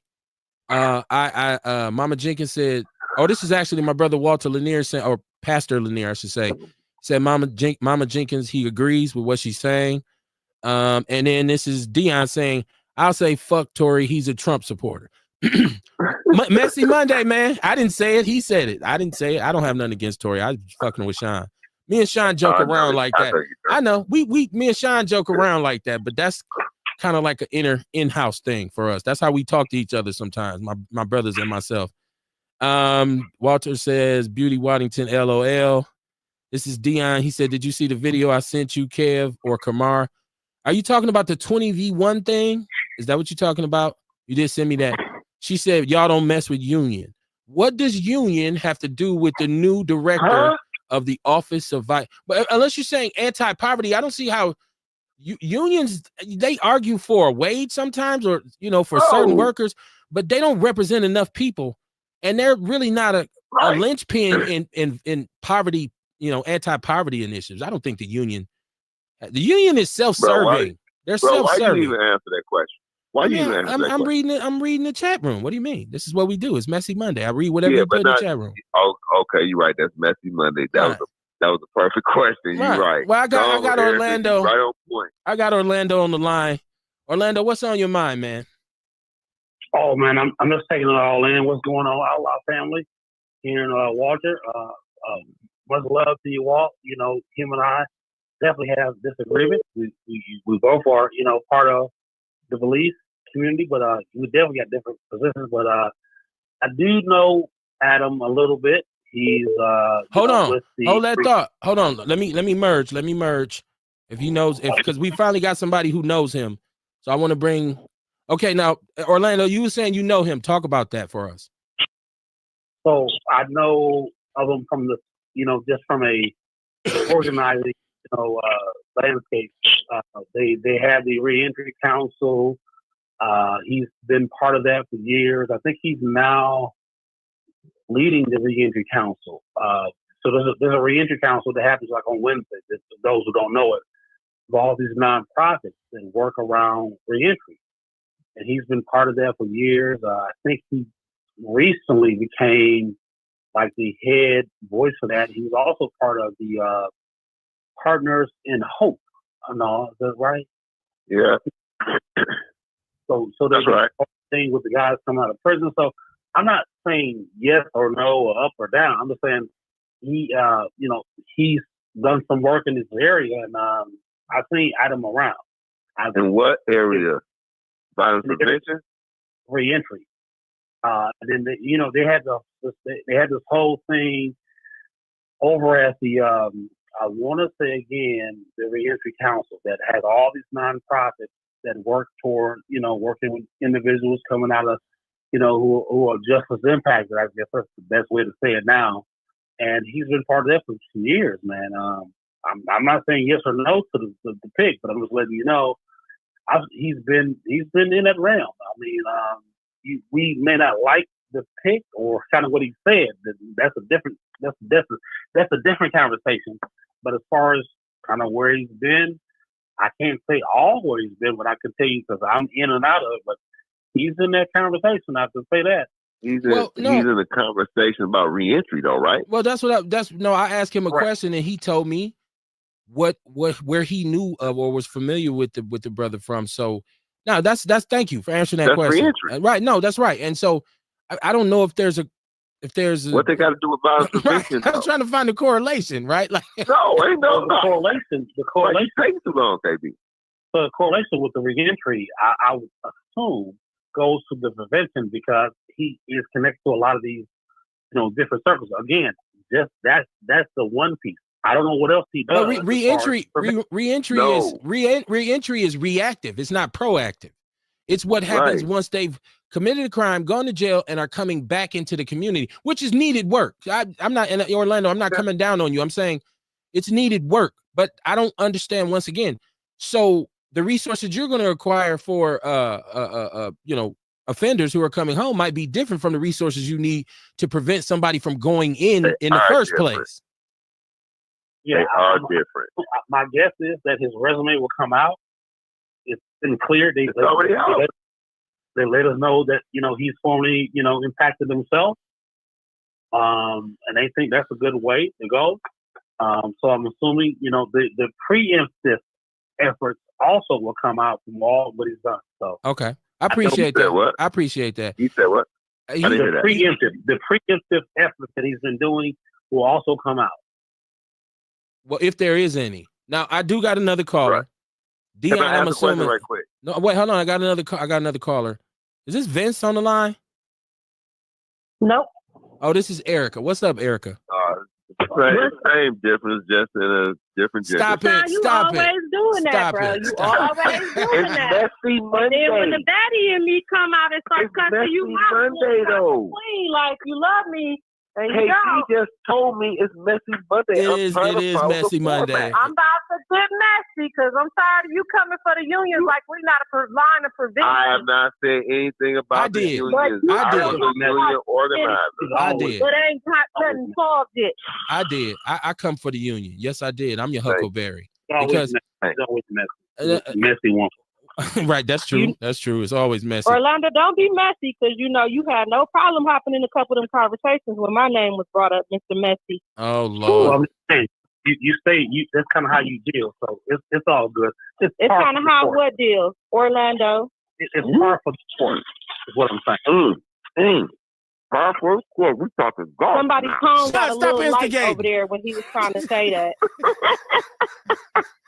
Say it with the chest, black man. She taking messiness to another level. That's how you get I down. will. Y'all know I will. Get down. Go ahead. I'm sorry. I'm part professional and part baddie. I will get real messy. Oh Lord.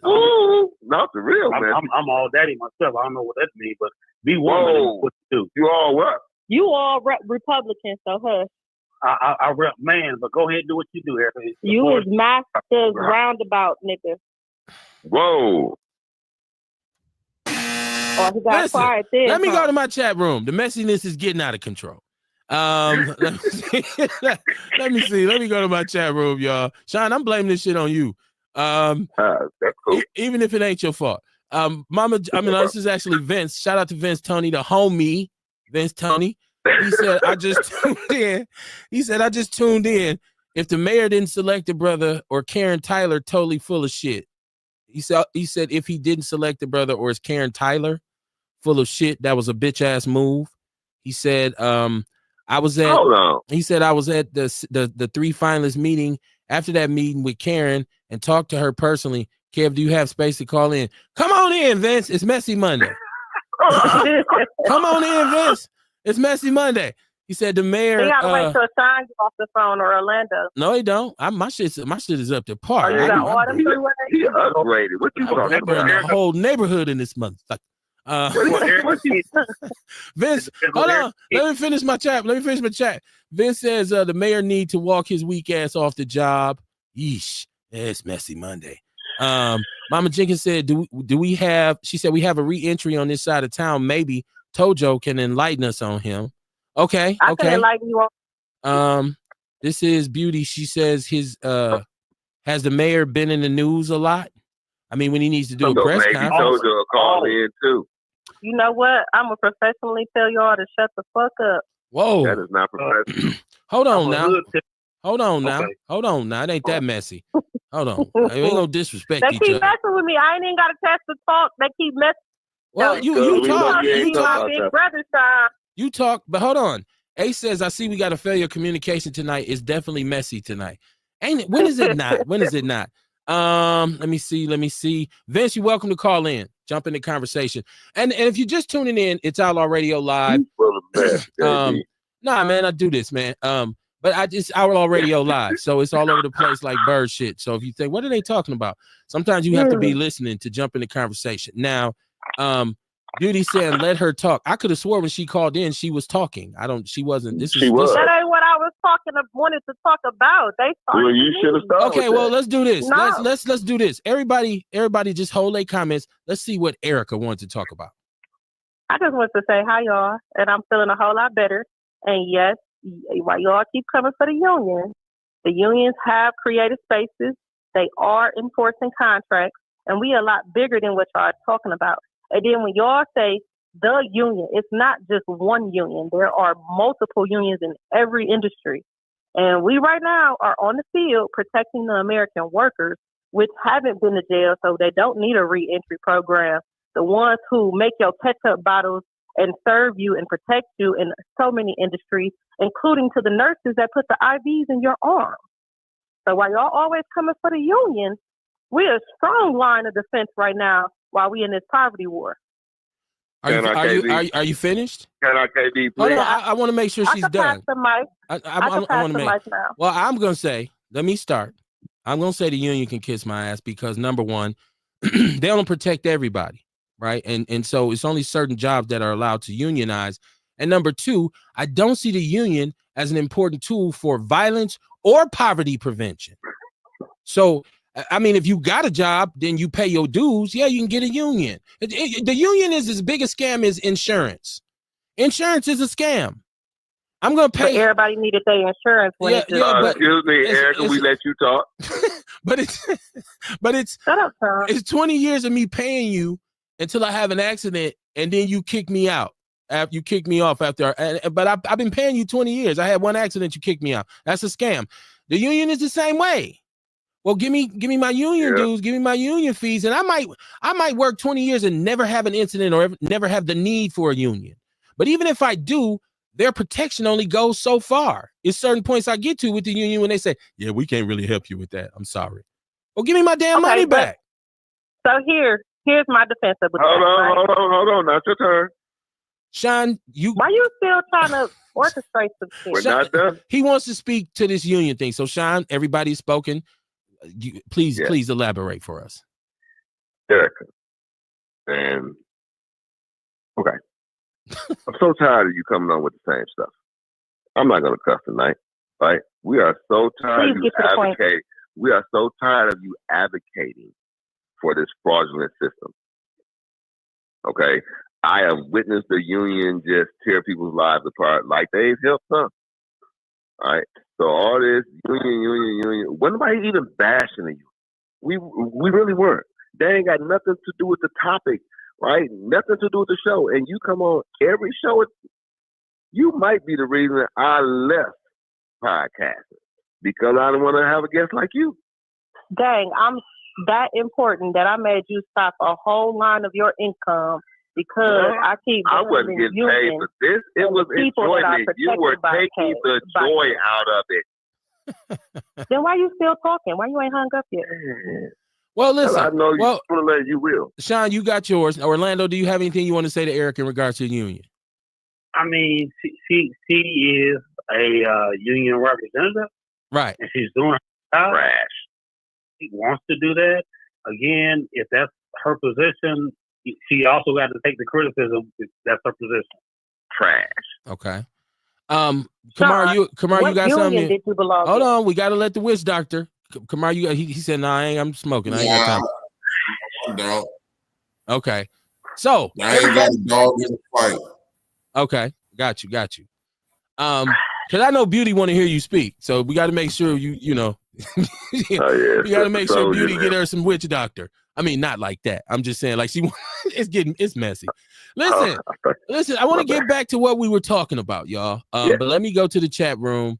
This is Slumdog $20. He said, "What shape are Milwaukee's pension fund at?" Well, we know that out of the $200 million in tax revenue that was generated from the tax increase, 90% of it was already allocated to the pension plan, the pension fund or whatever for city workers. The pension here in Milwaukee, both county and city, has been a problem for a very long time because those in power years and years and years ago, Ament and his buddies, his cronies, put together a situation where they can get large payouts when they retire. They can get $1 million payouts. And instead of getting lawyers and going to court, changing some policy, we continue to pay into this. So if we can get some leaders who say, hold on, let's take this to the Supreme Court. This needs to stop. Let's cap this. No, they're just gonna keep paying it. So yeah, we're gonna be screwed by that. Beauty Waddington said, yeah, the unions are great. She's gonna support her sister. She's down with That's because she knows what's going on right now. I don't even think Sean had a real job in a long time besides community organizing. Oh my God. I was a union organizer. A great one. Why you didn't do a better job? I went cross country. See, they hired me through a private contract because I was a little bit better than y'all. So let me ask you, what contracts have you negotiated? Thank you. I started the fast food fight here in Wisconsin and took it across the. and took it across the country. Went from $7.50, $8.50 to what? $15, $16, $17 now? And the unions ain't did nothing. Look no. at there. Hold on. Point. You I was there though. They don't have me's there no more. They got you there. They got people like you there. They don't have a bunch of me's there. Got you there. Like unions ain't. They don't have a bunch of me's there. This is messy Monday, Tyrese. So I'm being really messy. Yeah. Yeah. If it was more me's involved, well, they might be more about the people. Go ahead, Orlando. I will add this. I mean, the very thing you just said, Kev, from the amens and how the whole pension scandal broke out, that was because of who? The unions, Erica, in which he's represented so hard. You represent the very thing that broke the back of the county. But we didn't. Scott Walker changed them laws for the county and public workers. All right. Read your facts. That was right before I just started working. Why though? Because he understood that the unions were a threat to him and all of corporations. All right. I guess How come? y'all wasn't strong enough to stop that. I just want to say, I like to leave people with stuff to think about. Y'all have your personal levels of perspectives of the union. But how come the government is always attacking those labor laws? Is it the government or is it corporate? Hold on. Is it corporate lobbyists who are trying to protect profit margins at all costs and saying you don't need a union, right? Like you sign up to right to work, or Wisconsin is a state where they can fire your ass whenever they want to, and that's why the union is like, they can't do nothing about that. And I don't want to talk about the union. I don't want to talk about the union all night. I'm not. I was a teacher for MPS. I worked very closely with the teachers union. So my understanding of it is great. So I'm just saying how it exists today is not what it once was. Now this is poignant right here, because first of all, Beauty Waddington says, Sean, stop being so grumpy. But Mama Jenkins says, let me get Mama Jenkins' comment up here. She said, I worked at Briggs and Stratton for 32 years, and I was a union grievance rep for 25 years, negotiating contracts and helping people to keep their jobs. So continue your work, but the unions are not as powerful as they used to be. Thank Ronald Reagan for that. Yes, we need unions, but most of them are minimum wages, and most of the people that are working out of your name today's workforce. I didn't get that last part, Mama Jenkins. I know you be typing fast. Beauty says she's telling the truth, and Beauty says it's not like it was before. So I want to talk about some Trumpism right now, and so let's get this popping. Trump now is going after mail-in ballots, right? So now, on one hand, you're going to have people who are saying, well, this is further debilitating the ability to vote for people who may be disabled or elderly and shut in. And then there are some people saying that there's so much corruption when it comes to mail-in ballots, and he's even faulting the machines. So there's always two sides of the coin for anything Trump does. Okay, but I look at this, and I think Trump has a chip on his shoulder because in his mind he still did not lose. I mean, he went to great lengths to prove that he didn't lose, and he even instigated an attempted coup in Washington because he said he didn't lose. But I do think it's wrong to take away people who can't, because there are some people who just can't get to the polls. And I think mail-in ballots is a great thing. If you want to fix it, do a better job of regulating it. Like if you get X amount of mail-in ballots, right, and you can prove that some of them were fraudulent or they don't add up or they don't fit the criteria that will make them valid, get rid of them. Get rid of them. But we don't want to eliminate people's ability to vote. That is voter suppression in itself. It's voter suppression. And this is why when I look at Trump and I look at the people who support him, I say, but they won't criticize that. They'll say this is good for some reason. They'll say, no. This will help our elections be safer. And so I just think it's another example of him being this wannabe dictator, man, and him trying to further quiet people who are against him. And also, what is the deal with the waste of money on the ICE videos? Have y'all seen these? Are they rap music? What the fuck? Millions of dollars allocated for these videos. And then we find out that one of the ICE prosecutors is actually the proprietor of a white supremacist neo-Nazi site on Twitter. Like, once again, a white nationalist who aligns himself with fellow white nationalists. This is one of my issues with him. That's where I'm at with Trump. And Beauty Waddington says, she says he's weakening every single thing. Mama Jenkins says, in 1981, we had 11,000 workers, and A.L. Smith was one of the strongest unions in the city, but they lost also. My husband worked there, and what is needed are family supporting jobs, and our leadership is not involved in economic development in this raggedy city. Well, that's why I keep saying the promise of anti-violence initiatives, and regardless of who you hire to lead this office of whatever it is called now, it's nothing if you don't attack poverty. It's if poverty, listen, you can't have peace and poverty. That don't even go together. As long as you got people who are living desperately in survival mode, as we say, there's going to be crime. And it is not a cultural thing. It's a human thing. Hell, take a bunch of poor ass white people like you got in the Ozarks and up in West Virginia and let them just live on their own. You have you ever seen that inbred white family in West Virginia? Because for hundreds of years, they've been living in poverty. I mean, they so poor, they start screwing each other. You know what I'm saying? So any group, Latinos, Asians, hell, it's even Jewish people, but you don't hardly see it. When the last time you seen a poor Jewish person? It's another show. But I'm just saying poverty is a key component in crime. It's very key. You think about when Milwaukee was great. Make Milwaukee great again, right? It was great during the 1970s when we had the highest standard of living for black people in this country, because guess what? It was jobs. Okay? So anti-poverty initiative, I just want to hear him say it. I haven't even heard him say it. He bring the same 5 people with orange t-shirts to every press conference, and then they blame the citizens on why crime is bad because y'all won't help. Right? Like it's asinine, man. It's very bad. Vince is in the chat room. He says some of the elders I represent mail in their votes. You don't represent nobody. Oh Lord. That nigga got his hater boots laced all the way to She his said knees. hater boots. Sean, let me find out you got some thigh highs on over there. I almost forgot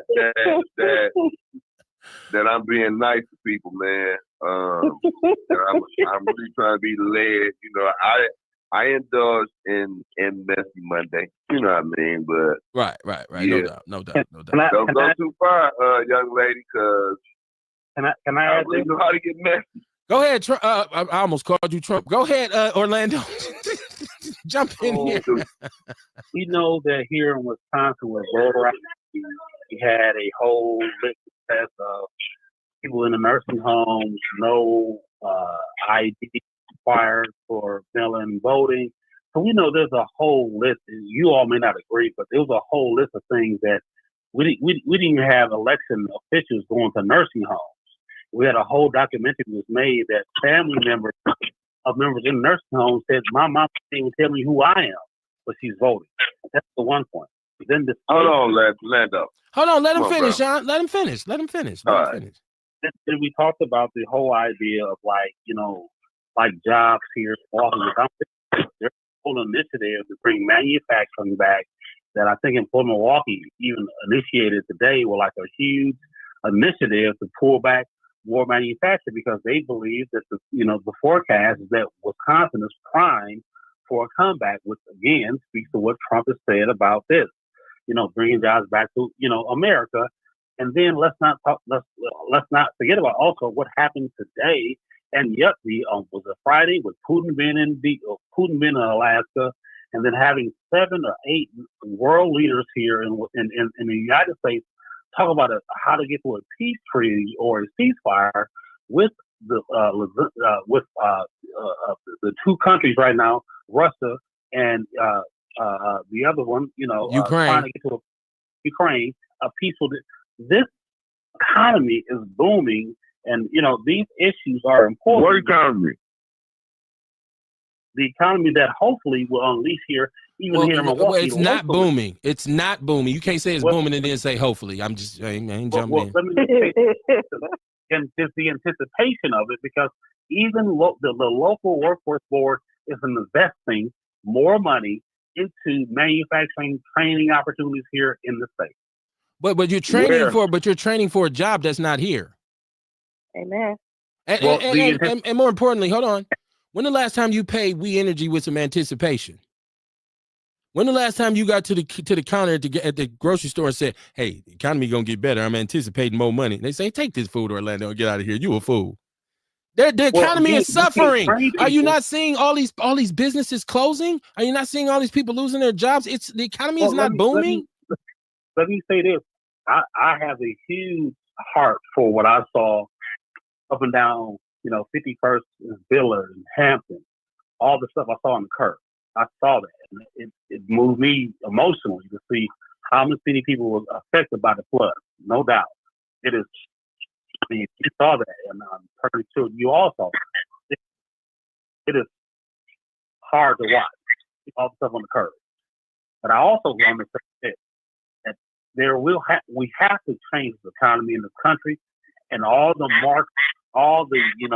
game is going for that direction. And you see local investments, even from the city of Milwaukee, say we're investing in manufacturing because it's coming back. Where's the investment, Orlando? What are you seeing? What newspaper do you read? What investment has Milwaukee put into? KB, that was cold. Today, KB, you got to admit. Today, in the Journal of City, it was a release about the Milwaukee, the initiative over crazy how much they're going to get ready to invest. And you can do a quick Google search pass on the investment that's happening at the workforce board here in Milwaukee, the city of Milwaukee. Mm-hmm. They agree with, Chevy and David, but this is what they're doing to say we see a boom coming. They're investing in jobs and training for the jobs that look at the article. I can understand the article. Well, so you expect us to be the fake news now? Well, what I am saying is that we are a manufacturing hub in this country, and I believe that through the tariff conversation, through what we see today with the war with Ukraine and Russia and the other treaty deals. That's not in Milwaukee, though. So this is what Black Republicans do. They listen to the fake news, and they are so hopeful that things are changing, and they're so caught up in their delusion because they have their little acre of land and they have a little income, so they forget that everybody else is suffering. Well, so that's what's going on with Orlando. He's looking at the brighter future and the fake news that everybody is being promised because he's got enough for him right now, but he can't see the fact that nobody else has enough. So, Erica, you do know, just for a point of reference, I've worked in workforce development for over 25 years. You said you did what for 25 years? Workforce development, helping people get employment for over 25 years. Somebody got an echo. What are you doing now? Somebody got to turn their device down. I'm getting an echo. Somebody listening, turn your TV down or something. I'm just killing me. And what are you doing now? The same job. So you work in workforce development. So you see how many people are being trained for jobs we don't have here, right? So what I see is there's definitely a skills differential. But I also understand there's opportunities happening here. So let me be clear. I've worked in this industry. Where, please? So what I focus on primarily is manufacturing. No, I mean, what part of Milwaukee? Because not necessarily in Milwaukee. So not necessarily in Milwaukee. And I'm giving what are we talking about there, Orlando? So we talking about poverty in Milwaukee. We talking about violence in Milwaukee. So again, one of these solutions is economic development in Milwaukee. Is also transportation to get people to, like, let's say Menominee Falls or New Berlin, or why do they have to travel away to Menominee Falls to have a successful job? So what I would say is this: I gotta agree with her, Orlando. You really hurt. I would support the idea of the mayor and the county executive, especially the mayor, to have a focus more to bring those jobs here in the city. Well, there's some barriers there, but if that's the case, we still can't have people in suffering when there are opportunities right outside of Milwaukee with 25 minutes. Hold on, brother. Let me get this one, KB, please. So hold on. Let me get this one. Like we in a wrestling match or some shit. Since the president likes to just make up stuff as he goes, why don't he just order manufacturing to move from Grafton, move from New Brunswick, wherever that, and open a plant up in Milwaukee? Why does he have to wait on the mayor? Why can't he do that? Because you do have some companies who are taking that approach. The vast majority has not. But you do have an initiative. There are many. The question. I don't want to self-promote, but there are avenues to get people to where the jobs are. Now, again, I give it up to Chevy to do a better job of bringing those companies back, within 30 minutes drive to 45 minutes drive back to Milwaukee. So I give him that leeway. But I will say this again, economics, to your support, Sean, is the key to stabilizing the community. I'm with you there. I got a question. Well, hold on. Let me get the chat room. Because it's Messy Monday. Y'all got people scared to call a damn show. A Beauty Watson said they shut schools down. She says the white people have their own living area and no other race is welcome. Ace Cooley says, Beauty cracks me up, man. Ace says, shit, Kev, you right. These mofos ain't never heard of the Hatfields and McCoys. Well, I'm not. One thing about me is I'm a black person who understands that black people ain't the only poor people in this country. We are the poster children for poverty because it makes for good media. And it's, never let the truth stand in the way of a good story. But the reality is, since there's more of them than us, there's more of them that are poor than it is us, right? And so when we start to talk about even welfare, well, by per capita, who gets the most welfare? White people do, because there's more of them than us, right? So people might say, well, the percentages of the black people who receive it is greater. Well, we talk about numbers. Who gets the most? I don't give a fuck how many of y'all it is. Y'all getting the most. So when we start talking about poverty, it becomes a conversation where the barriers that exist for companies to come in here and develop Milwaukee are there. Now, I will agree with Orlando on that. And Sean, you and I spoke about this before the show. There are some barriers, but that becomes leadership's responsibility to come up with situations, not situations, but solutions to combat that. And give me a second. Let me finish the chat room. This is Beauty. She said, no, you don't. No, you didn't. And then she said, Orlando, where do you live? He lives in Milwaukee on the north side. She said, forecast, we see you. Wisconsin is not booming. She said, Orlando got his smoothie in. What the fuck? What? She said, Donald Trump, FDA is not looking over our food. Here we are eating humans at some of these restaurants. Beauty. What? Wait, hold on. I need to know immediately where they selling humans at. Where's the human? Well, I'm not going there anymore. Please tell me where they serving humans at some of these restaurants. I heard that some Asians are doing cat and dog, maybe, which in their country is a normal thing. You too, bro. Well, no, and it's documented in Asia. This is a thing for them. I don't know that they do it here, but if you ever get sweet and sour chicken without the sweet and sour sauce on it, but you say, well, what part of the chicken is this? It's a different story. Hey, Mariah Johnson, what up, cuz? She said, what up, family? How you doing? How you doing, my family? She said, Donald, this is Beauty. She said, Donald Orange is investing in selling you, Orlando. He's going to sell you. He brings Elon Musk. He said he brings Elon Musk that wasn't qualified to the White House. Yeah, he since booted him. Like they got into a thing, Beauty. She said he gonna sell you, Orlando. Donald Trump is gonna sell Orlando. Now, is he selling him? Is he selling him for meat so he can go to a restaurant, become a burger or something? Like, what is he doing? Come on the block. Got that Orlando. I'm cool, cuz I don't want none of that. G-Mo Capone. He said it's utterly ridiculous that Cavalier look over Ed Hennings and pick this guy. Hennings been putting in the work already in the community, in my opinion. You know what, G-Mo? Ed don't want to do that. Okay. So, Toby, don't y'all do that to Toby. Okay. Toby ain't trying to do that, man. Don't put that on Toby. Yeah, he trying to get that work boot money. Man, Toby got his company going. Leave Toby alone, man. And he got national recognition. He all over the place like bird shit. Shout out to that brother, man. Neighborhood for sure. Real talk, man. Yes. Now he'd be excellent to bring in to any kind of function that they were having at a school in terms of violence prevention and talk to the kids and say, hey, this is my story. You know what I'm saying? Which I think he's already doing. Brendan Peterson said workforce development. Well, I worked Orlando said he worked in workforce development. I worked in workforce development for about 7 years combined myself. So I'm not totally clueless when it comes to workforce development. I've dipped my toe in that pool too. They act like you don't know, man. Well, I mean, you know, I don't put all my shit out there, so it really ain't, you know what I'm saying? Mariah Johnson said roundabout. Oh, the homie Vince Tony in the chat room. That ring not is on it. The homie Vince Tony. He said Hey man. He said last 10 plus years, Eaton Corporation moved to Menominee Falls. He said aeronautics moved to Oak Creek. That's over 1,000 livable wage paying jobs.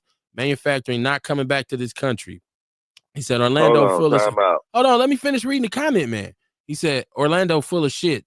This fake shit show the Republicans are putting on is ridiculous. The leaders around the world drove Trump into a corner that he can't get out of. They united. Dion said that nigga just mumbling. Mama Jenkins says, do he know that there's nothing in the Briggs plant or A.O. Smith or Master Lock? Hell, they done had a hard time leasing out Century City. Shit. Hey man, Orlando, you should have. Brenda Peterson said people shouldn't have to drive an hour for a livable wage job. Yeah, that's what I'm saying. What Milwaukee? I'm like, y'all, let's hold on to that thought. Said this is Mario. He says Tyshawn. Thank you, Sean. I'm sorry, I said Tyshawn. Thank you, Sean. Milwaukee is what we concerned about. Yes, sir. Yes, sir. Absolutely, G-Mo. Mama Jenkins said the Briggs plant she meant is vacant. Beauty said no, they don't seriously. No, they do seriously. Look it up. Whites only. Wait, I want to know where they serving human meat at, Beauty. I don't want no human. I'm not listening. No, I'm a call Kamar. As soon as I find out that restaurant and I find out that there's meat, human meat, I'm gonna say, Kamar, I'm ready. I'm going vegan. I need a consultation. God. I'm done with meat. I'm not gonna chance it, Kamar. I'm not gonna pull up at Burger King no more talking about a double cheeseburger. I don't eat that shit. So I don't eat nigga pie. So let me find out. Let me find out. I'm telling you, Kamar, I'm coming, man. We already got a juicer upstairs. So man, I'm telling you. Go ahead, brother. I really think we really need to start eating more grown foods that we grow on our own, because somebody just was talking about how they really don't check the food like they used to no more. You know what I mean? Every time you turn the TV on, it's a recall of this or a recall of that. You know what I'm saying? Like, we really need to start taking a look at what the fuck we really eating. Or yeah, how man. we That's get our food. She might think I'm being sarcastic. I want to know if there's evidence of any restaurant in this country serving human food, human meat. I want to know where it's at. Ain't no telling what the fuck some of these restaurants may be serving.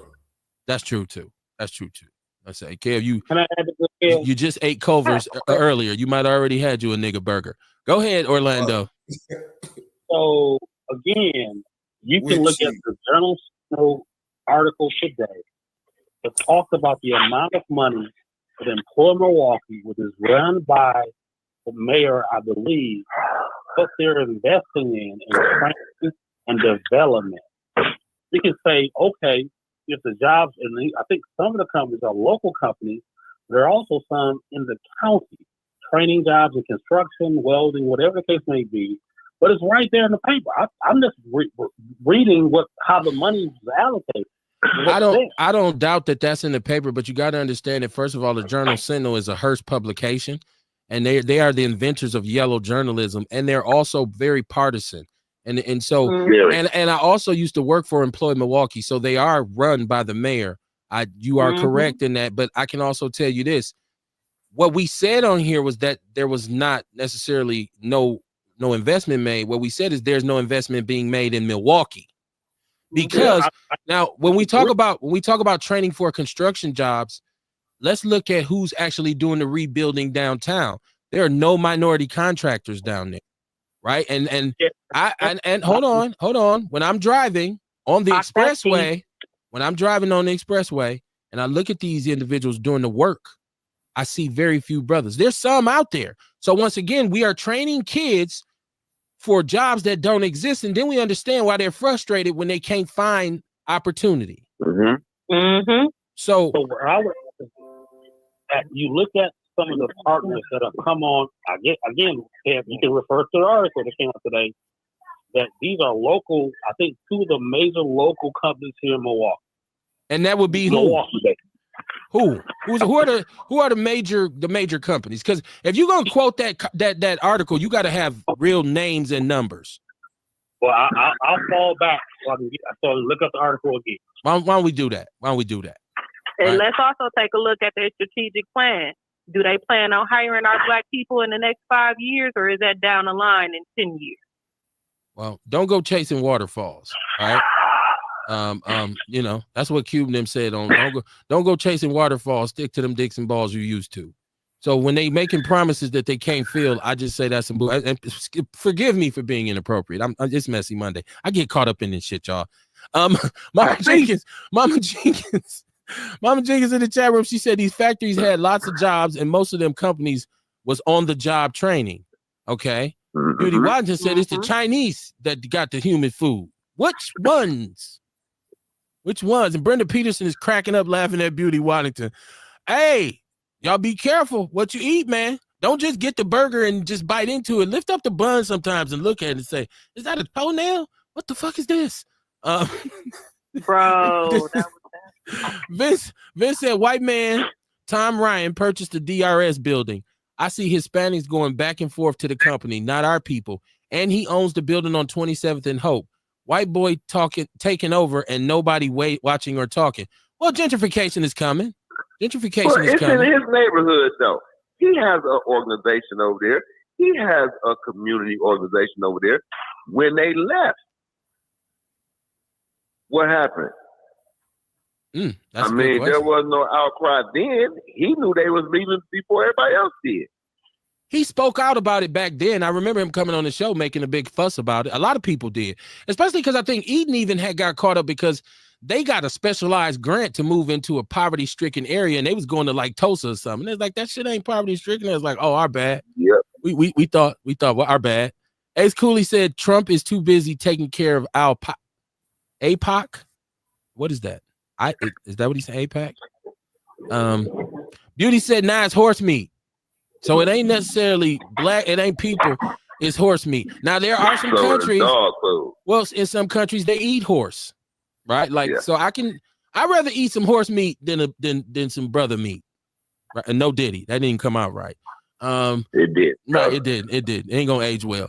Vince says Fondy Market got good fresh vegetables. Kamar big ups to Fondy Market all the time. He does. Slumdog said, I seen on YouTube like 10 years ago that the Jews was putting aborted fetuses in the hamburger. Damn. Shit. That's crazy right there. He blamed the Jews. Lord, this is Messy Monday for real. It was kosher. He said that's messy. Beauty Waddington says, look everywhere.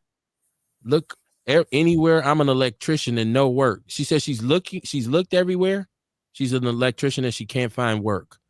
Brenda Peterson says, send that article to Kev. I mean, I've seen articles and I've read some articles about they wanted to invest. Local companies wanted to invest. This has been a talk for years, but look around. So shout out to Keith Terry. Shout out to Keith Terry. Hold on. Shout out to Keith Terry. I'm gonna read this last comment. Ace Cooley said, hello. No, they are not looking at hiring us because they're gonna have to pay us. They're going after migrants for cheap labor.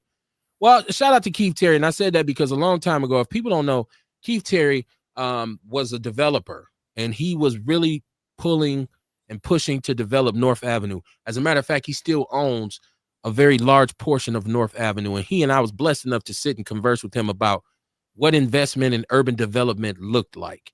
And he talked about the sheer amount of vacant property in that area, in those districts, in the city, and what it would take to repair some of them, because some of them were brown, what did he call them? Brownfields. Brownfields, because a long time ago when there was heavy industry in Milwaukee, a lot of those companies polluted the land. And so there's toxic trash, toxic soil. And so it takes it's a large project to take on to develop these sites. Hell, if you look at the corridor, the 35th Street corridor, which used to be the line in which the trains that came through the city, every business, it was feeding every business, right?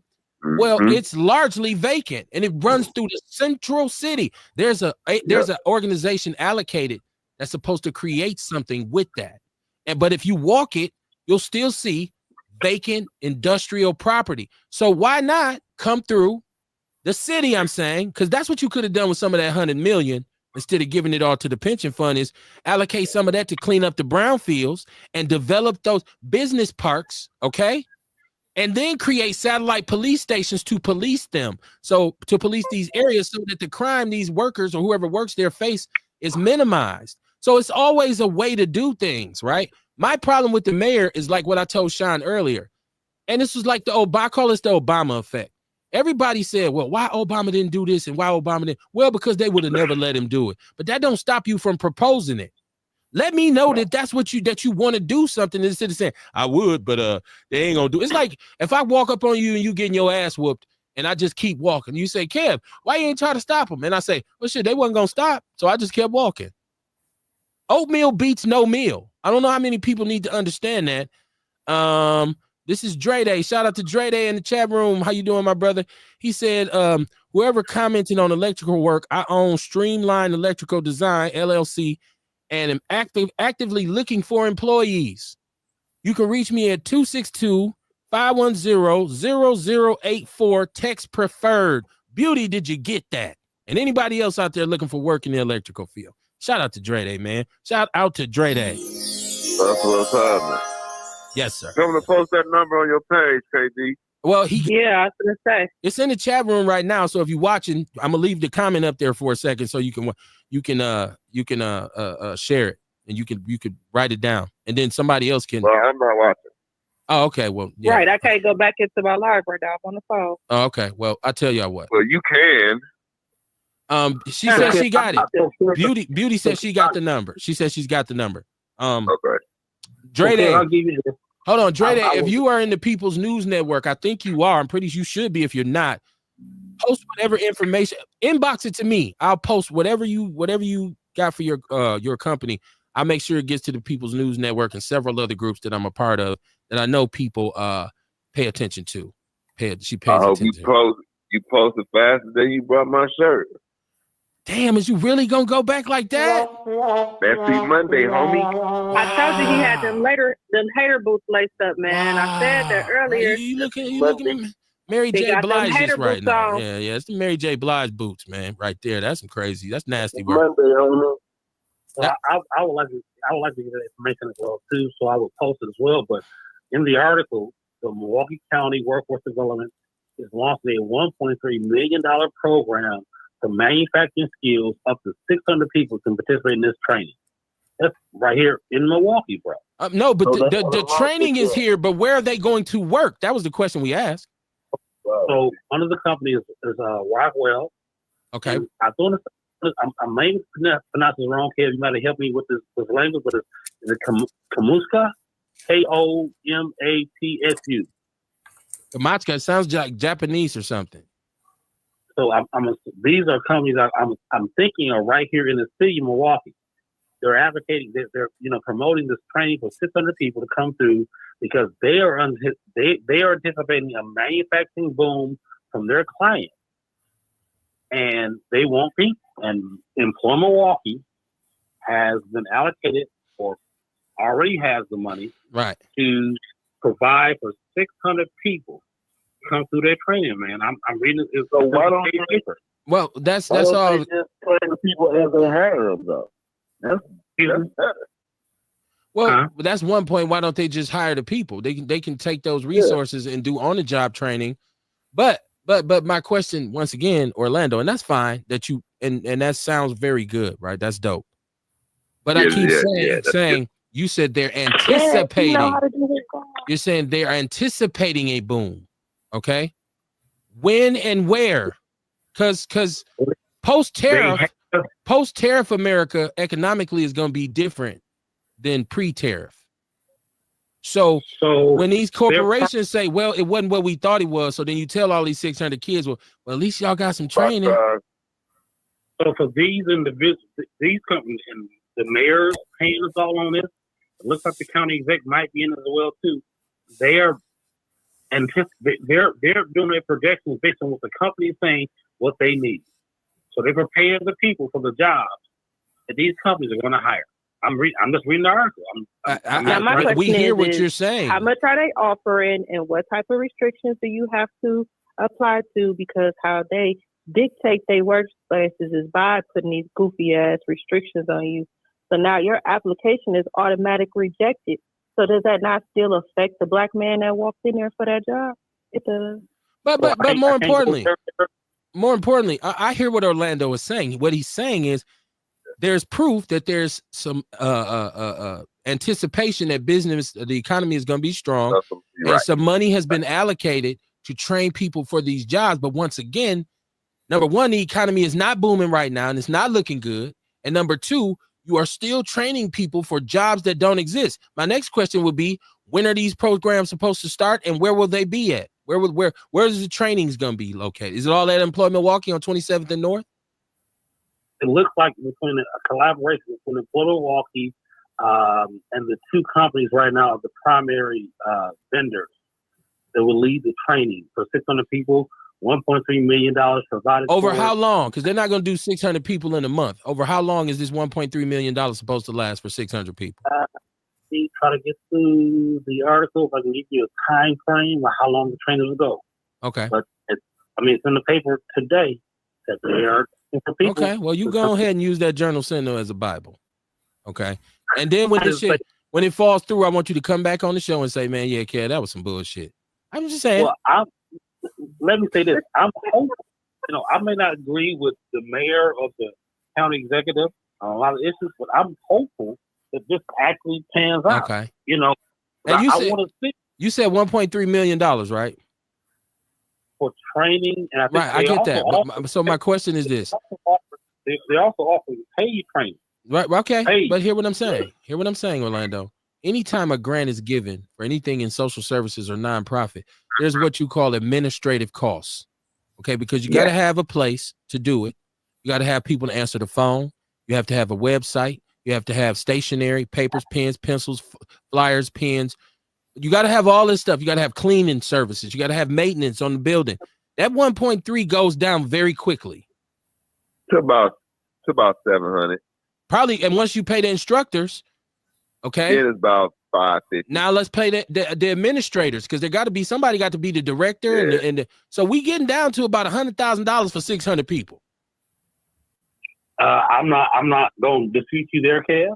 I definitely know there's overcost to run the programs. Yeah, I mean that's what eats up most overhead of it. Or overcost. Well, overcost. Yeah, right. I'm sorry. You're right. For head, I'm sorry. Sean is on one tonight. Trolling, trying to kind of get more, but no, I agree that how much does it actually go to the students and the slots and the jobs that are, these companies are saying they need help for, and the anticipation of the boom. I'm just reading the article. No, I get what you're saying, but I also want to, Sean, first of all, you said something about a shirt. Well, you had it didn't take you a long time to get yours because of lack of service. What are we well, because I'm going back, because I just thought about this. The problem is yours was too big because I didn't have toddler shirts. So we had to go back and get a baby. We had to go to. So you went back to just do that. Yeah, we had to go to the Gap and get a baby Gap hoodie to make Sean's. But you got one, so it just took me some time to replace it. I'm just saying. Okay, now look, let me go. All right. Let me go. This is Vince. He said, tell Sean, he can hear you, Vince. He said, tell Sean he's been out of touch with Garden Home's business side. He said these companies leaving our area is hurting us, especially from a tax base. DRS was paying MPS $20,000 a month. The Coalition for Hope, Blockwatch. He said, I represent my elders' voices. They are afraid to leave their homes. Hold on, y'all. Hold on, Sean, before you respond. Beauty says she says she want pipe fittings. You want to work? I thought you was an electrician, Beauty. I'm confused. She said she want pipe fittings. This is crazy. Brenda Peterson said that's the problem right there.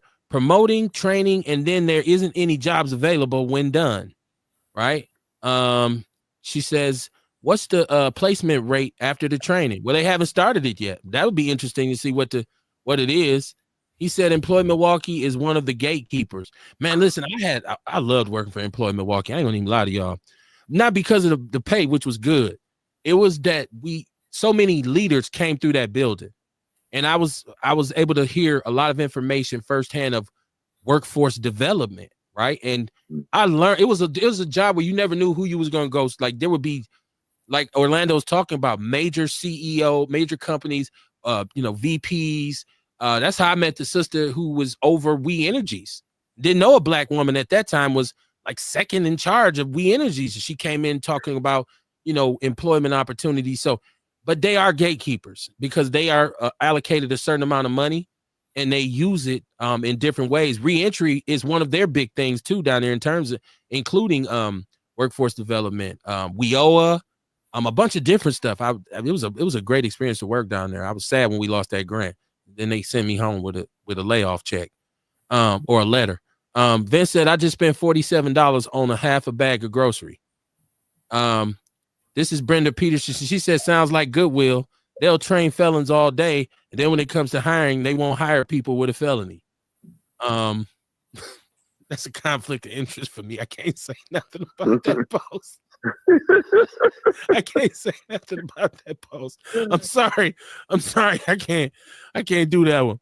Nah, I don't know about that. I don't know. I'm not a felon. So, I mean, I work for them.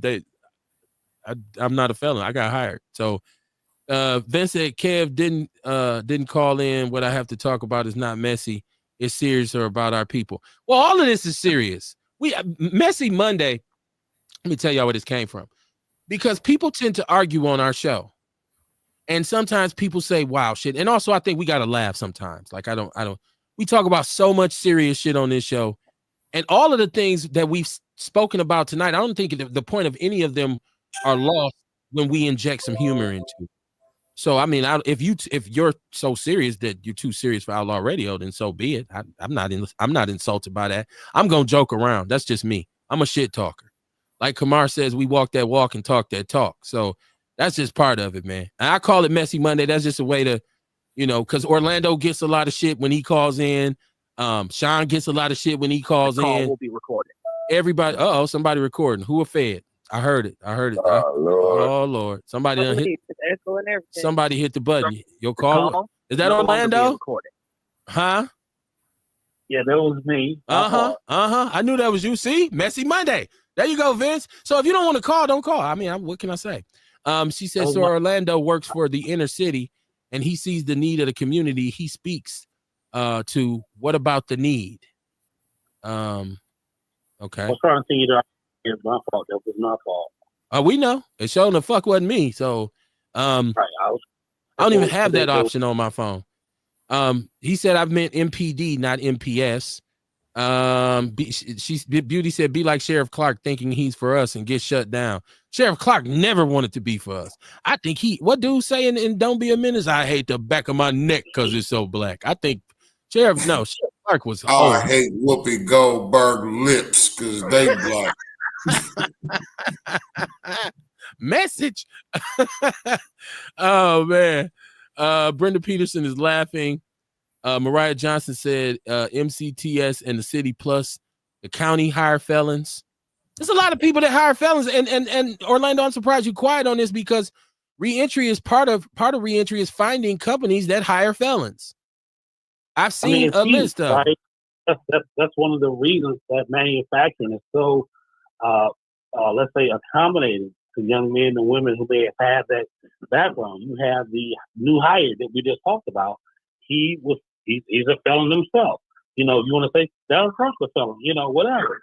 But, Whatever. you know, No, he's definitely a felon. You look at the opportunity that, you know, America affords people. That I think I even emailed you earlier this week that Trump was talking about how that felons to get all of their rights back, including their gun rights back. We know there's 11 states that already do that.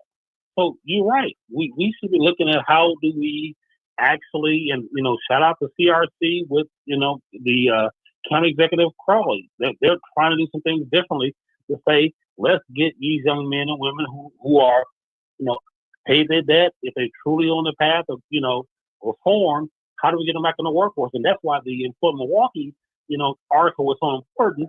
Even with Erica, if the unions are going to support guys coming out of prison, I want to say, you know, are they going to do that, Erica?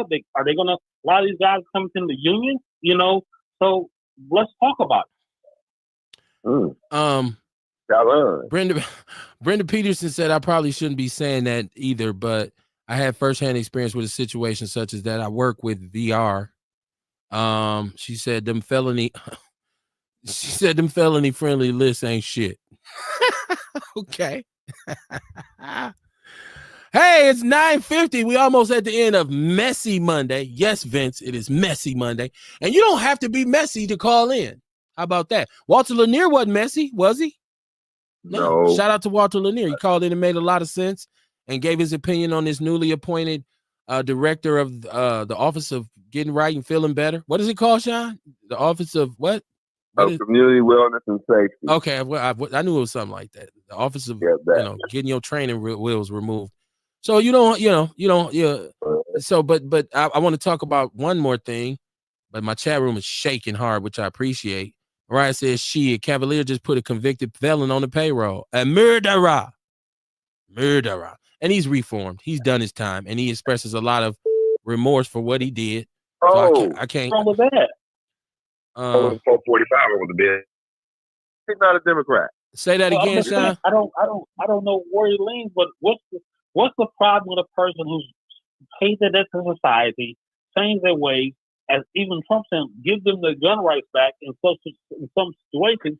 What's the problem here? What are we doing? Well, no, I don't know if there's a problem. I think we were expressing that felons can get jobs. Your life ain't over because you're a felon. I think that was the point. We were asking about the other guy because that was one of his statements. He stated that he's not a Democrat. He didn't say he was a Republican. He just made a statement that he's not a Democrat. But he did say he didn't believe that prevention was partisan. So from what I know of them, they received a lot of state funding and also federal funding for some of the reentry programs. So from where?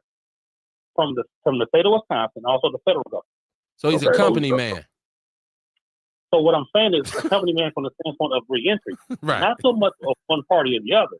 So if well, he about to get some of that city money now because that's also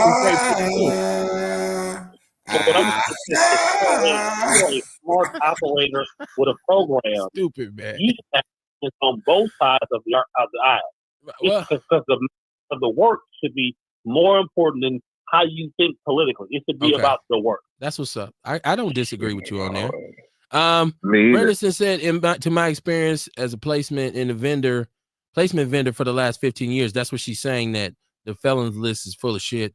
Mama Jenkins said that's why Adams is going to get his ex-gang members to work with him for prevention. Oh, that might be. I mean, he should be pretty well connected, at least on the South Side, right? Streetwise, if he really he did the deal, he was a gang member, and I asked how could he be relevant. Hey, go ahead. That's cool. That would be cool, wouldn't it? If he was able to use the people who he knew on the streets to help get the crime down. Yeah, I would think so. Ain't nothing wrong with that. That's a plus. That's ideal. You know what I mean? Remember I was saying that earlier. They need to have somebody who got some street ties, connections on the streets. They know how to reach people. You know what I'm saying? They need somebody like that who got the pulse of the city. That's what 414 Life was, though, initially, right? It was, because remember, come on, we had them all on here. Hold on. No. It wasn't street dudes who had ties to the It streets? wasn't all street dudes. It was No, I'm some talking dudes about in that all. position. I'm I didn't talking say about all. in that position. In the top position. you know, Yeah. Okay. Exactly. I'm with this whole idea. Like 411 and all the other violence prevention programs, they did have a level of having guys who were formerly incarcerated, and the like. So I'm not disagreeing with the mayor's pick or the mayor's pick, but again, that's what we've already done it. Is We've already Dion done on the it. line? yeah. Why was up? Because you ain't said nothing. That's free Monday. No, I'm just because I damn near threw up when I heard Orlando advocate like guys and went to prison and they get the fuck out of here. When what? Because Trump saying it now, that's a big. Well, I swear to God, motherfuckers, listen, I'm a convicted fella, and motherfuckers threw us up under the bridge in 2000 when Truth is said they lock them up. They're drug dealers. They're poisonous. I hear this motherfucker. Oh, they went to prison and they served their man. I can't. That shit just hurt my soul. That just show you like you ain't no real nigga, my guy. On the real, you jump on a bandwagon with what's hip for right now. On the real, I know motherfuckers to this day just don't like fellas because everybody ain't committed no crime. So why all of a sudden now you for, oh, they did their time and fuck out of here with that shit. But anyway, I'm a convicted felon and I ain't got everything that a convicted felon can get. I don't live in low income housing. Got me a Section 8 grant when they tore Westline down. Got pretty good jobs, you know what I'm saying? Only thing I can't do is own a firearm, you know. And like I was chopping it up with my guy, one of my guys, man, and I was like, really, I don't need no gun. I don't need no gun. You know what I'm saying? Like, it's just if you ain't had one in all these years, even if I probably, because I ain't even finished filling out my part. And Kevin, you gave me that motherfucking part letter than 2 years ago. And I still ain't sent that part application in because them motherfuckers be on bullshit. They denied me the first time. I don't even feel like going through that shit. But I just live my life though. You know what I'm saying? But Kev, man, listen, dude, it's important. I want you to watch 15 minutes of that clip I sent you, man. Please. Please, now, hold on. man. I Is sent this it the to you black- and Kamar. Let me ask you a question. Is this the black guy? Because I think somebody put this in the People's News Network. It was a brother who was, it might be different. Was he talking to Amanda Seals? I get this convoluted. Yeah. His old coon ass. Okay. Them is all Orlando's. Why should black people get all white people that own slaves? The blacks are killing one another. King Von, listen to. I'm like, look at this. Boy, I swear to God. But you know what though? When you have people that got that mentality like that they feel like black people fuck the ancestors, slavery is over it, all white people. That is a dangerous type of mind frame to have. You know what I'm saying? And it really is. And I couldn't even stomach that shit. Just listening to black people feel like I don't give, like if my great grandmother or my grandfather, we ain't even got to go that far. My grandfather, say he was working and he wasn't getting his just dues. And if I had an avenue to go through legality to be able to get what was rightfully his, and I'm an ancestor of his because my mother is his child and this, that, and the other, I feel like rightfully that's something that's deserving. You understand what I'm saying? But they sit up there. I couldn't even finish watching it though. But you know, instead of talking about the reparations, because I know a lot of white people are against that, you know, and then when you listen to white people, they be like, slavery did so long ago, you need to get over it. You know, and some black people feel like that too. But even if a white person didn't own slaves, they still benefited from the Jim Crow laws, the Black Code laws, redlining and all that, where they was able to benefit from it. That's why when I see white people on the side of the road begging, I want to spit in their hand. You know what I'm saying? Because you ain't using your whiteness to get ahead, motherfucker. You know what I'm saying? You need to get out there and clean yourself up and use your whiteness to get ahead. Because I feel this is my personal opinion. Society was governed around white people, and there shouldn't be no poor white motherfuckers here. So evidently, they weren't pulling themselves up by their bootstraps. You feel what I'm saying? So that whiteness must want shit because you ain't ahead in life. So that's just how I feel. But I start my new gig tomorrow. Though I went to my little orientation today. You know what I'm saying? I start the new gig tomorrow. You know, I got to get these feet. Yeah. I got to get these feet back wet out here, though. But I still been working, though, because I work a part-time job and shit. I be delivering the mail and shit. But other than that, though, I just been chilling, though. I just been listening to y'all, you know what I'm saying? And you doing now I'm about to get ready to go to bed, though. You doing the MPS thing, you saying? Whoa. Oh, too Kev. much, too messy. Whoa. My bad. Whoa. My bad. Motherfucker try to get me fired on my, and I ain't even at work yet. Like he don't like white people. You scared they gonna fire? Then why you say the shit then? You could go on the Outlaw. You could go on the Outlaw broadcast, and he don't like white people. He spews hate and this, that, and other. Huh? You ever heard the term "don't blow your nose to spite your face"? Don't say it if you can't stand it. But you know what though? Listen, I'm American as apple pie. Anything that America has taught me to hate, the misogyny, the disrespect, the prejudice, whatever. I am all that in one. And guess what? I'm proud to be a red, white, and blue motherfucking American. So I don't like white people, really don't like black people. I feel like I shouldn't have to work up under women. It's just so much. Yes, all of that. I'm American. So I'm about to get my American ass off this phone. And I'm gonna salute you, brothers, and you keep up the good work, Kev, and I'll holler at you Wednesday. Sean, I like that BMX bike you got too, man. But try to check out some of that. Try to check out some of that shit I sent you, Kev. And Erica, if you still on the line too, I sent it to you, and I sent it to Kamar too. So y'all will see how Orlando. Those are little Orlandos right there. He could fit up in that shit too. And I'm gone, cuz I'm gonna holler at you. All right. So listen. Can I come in, Kev? I'm gonna give you a chance to respond because the man said your name. What's popping? All right. So clearly, he again is I'm going to say this. I don't know where he gets his information from. It's cool. So we can look at all these things he laid out of how he don't like white people. Nothing white he like, but he need white people to hire him, which is weird. And he obese because you can hear him breathing because you need white people to, get their blood pressure under control. But again, it just goes on and on how racist and bigoted this conversation is. Let's just talk to that fact. Again, Donald Trump in the first term talked about the First Step Act to help brothers coming out of prison. In the second term, he's talking about getting brothers or whoever else their right to get their gun rights back. And how is that a bad thing? But this dude is he's a Democrat. He rocks with Erica. He hates Donald Trump and Republicans, whatever they do. Forget about the peace treaty that they're trying to do right now. Forget about the First Step, Second Step Act. Forget about those things. Is that I just hate Donald Trump, and any black person that supports Donald Trump is a coon. This dude is weird. Okay. So I mean, right. Well, Mariah is shout out to cuz she's she said, "LOL, you don't like black people." Like I heard that part too, which made it just fucking like listen. So this is why it's Messy Monday, y'all. But check this out. Before we go, I just wanted to touch on this a little bit because, and I'm not a fan of this guy, but I think it further shows the deterioration of hip hop culture. Lil Yachty, who is a young rapper, one of the newer rappers, has a new song where he comes out and he has a verse about George that refers to George Floyd. And he's talking about something that happened with, ironically, a young lady. And he says, before I knew it, something like that, I had my foot on her neck. I went George Floyd. And so Steven Jackson, who's a former NBA basketball player who has the All the Smoke podcast, which is pretty big right now, came out and condemned Lil Yachty for saying this and saying like it's irresponsible, it's disrespectful. And he talked about that he was a trash rapper and that there shouldn't be any disrespect for the dead, especially in light of how George Floyd passed away.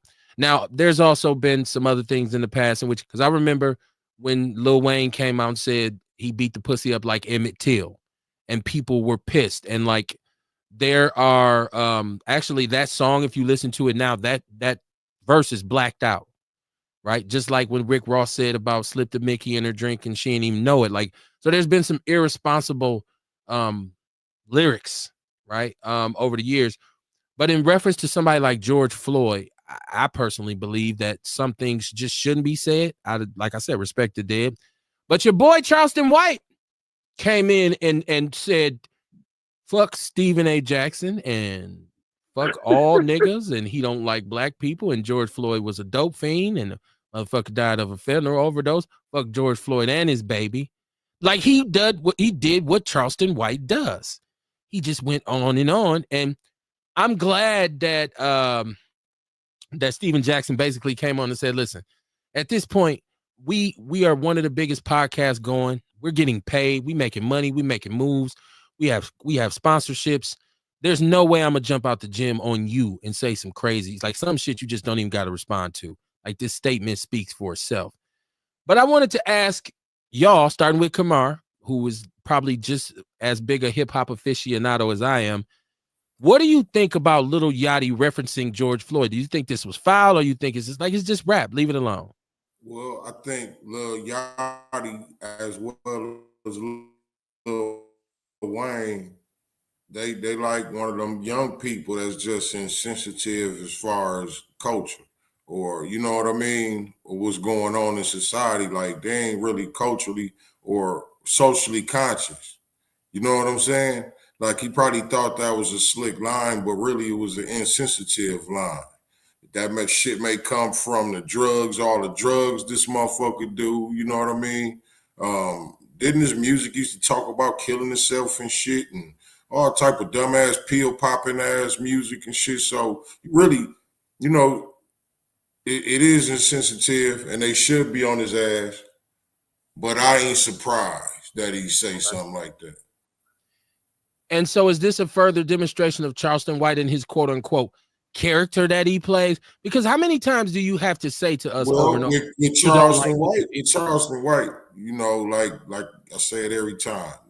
He trying to play a character to get views. I don't take that dumb shit with a grain of salt. You know what I'm saying? He say what he say, but this in one ear and out the other. Well, don't we always say when somebody tells you who they are, believe them? Well, yeah, but he also telling you it's a role we playing. So I ain't paying no attention to him at all because I don't know what the fuck going on with him. I know he say stupid shit. I know he say stupid shit to get attention. You know what I mean? So I ain't even really trying to indulge in all that. That's one of the things I be saying too. Like when people stop giving a fuck about what he's saying, that's when he gonna quit getting paid and they gonna quit paying to have him on their shows and shit. Ain't this akin to the girl in the neighborhood who says, I want y'all to love me, so I'm gonna let y'all gangbang me? Like, you don't have to go this far to get attention. Like, do you know what I'm saying? Like, it's like, at what point is the point of no return? Like, but you know, everybody morality ain't in the same place. When you sit up and say, some people would do more for money than others, do shit other people won't. Like you got a bunch of black people that'll make an ass out of themselves. You see it all the time on social media. They make an ass out of themselves for likes and shit. I wish we would label it as, shuffling. I feel like people feel like he's a valid social commentator. I feel like we need to name this some shuffling. Like this is bootlicking. This is the new Step and Fetch It, and we know Step and Fetch It was paid. So, Sean, I don't know if you up on this, but I mean, Orlando, Dion hung up, but anybody got any other opinion on these young people or any rapper for that matter who says something like that and you like, yo, that's not cool? And then with Charleston White coming out saying, because I feel like white people look at Charleston White, not that we care, but I feel like they look at him and say, that guy's telling the truth. See, he's real and he's black. He's telling the truth about black people. That's why I think some of the stuff he says is damaging to us culturally. I don't know if anybody else had an opinion on that. That was just I think that we need to look at it for what it is.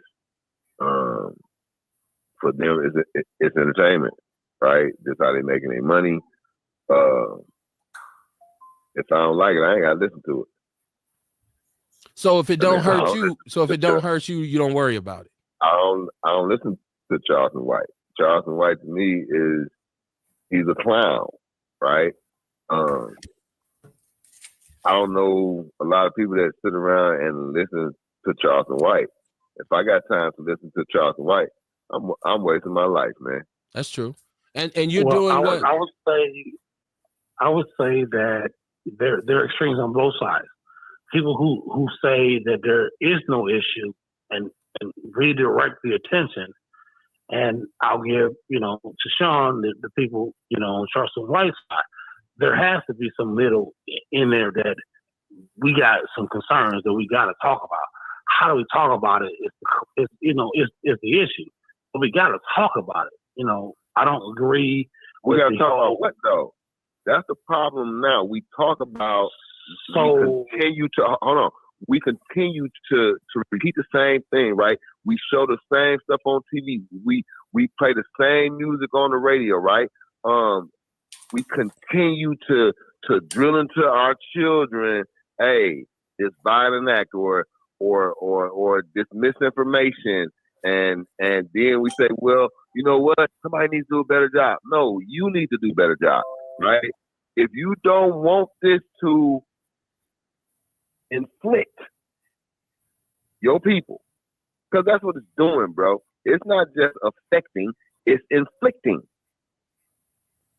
right? Don't have it around. You don't have to partake of this. Just like social media. You do not have to be on social media. You have a choice. Okay, Sean, so I'm with you there from the standpoint of shutting it down in your house or your family. Right, but if you're trying to dismantle an industry that's paying them to do these things, and they have sponsors and people pay and go to the concerts, I mean, again, to address from the standpoint of this is what we got to control, brother. Sean, let's let him finish. Let's let him finish. That's not even accurate, man. That's not true. Let's let him finish. I don't know if it's true or not because we got to let him finish.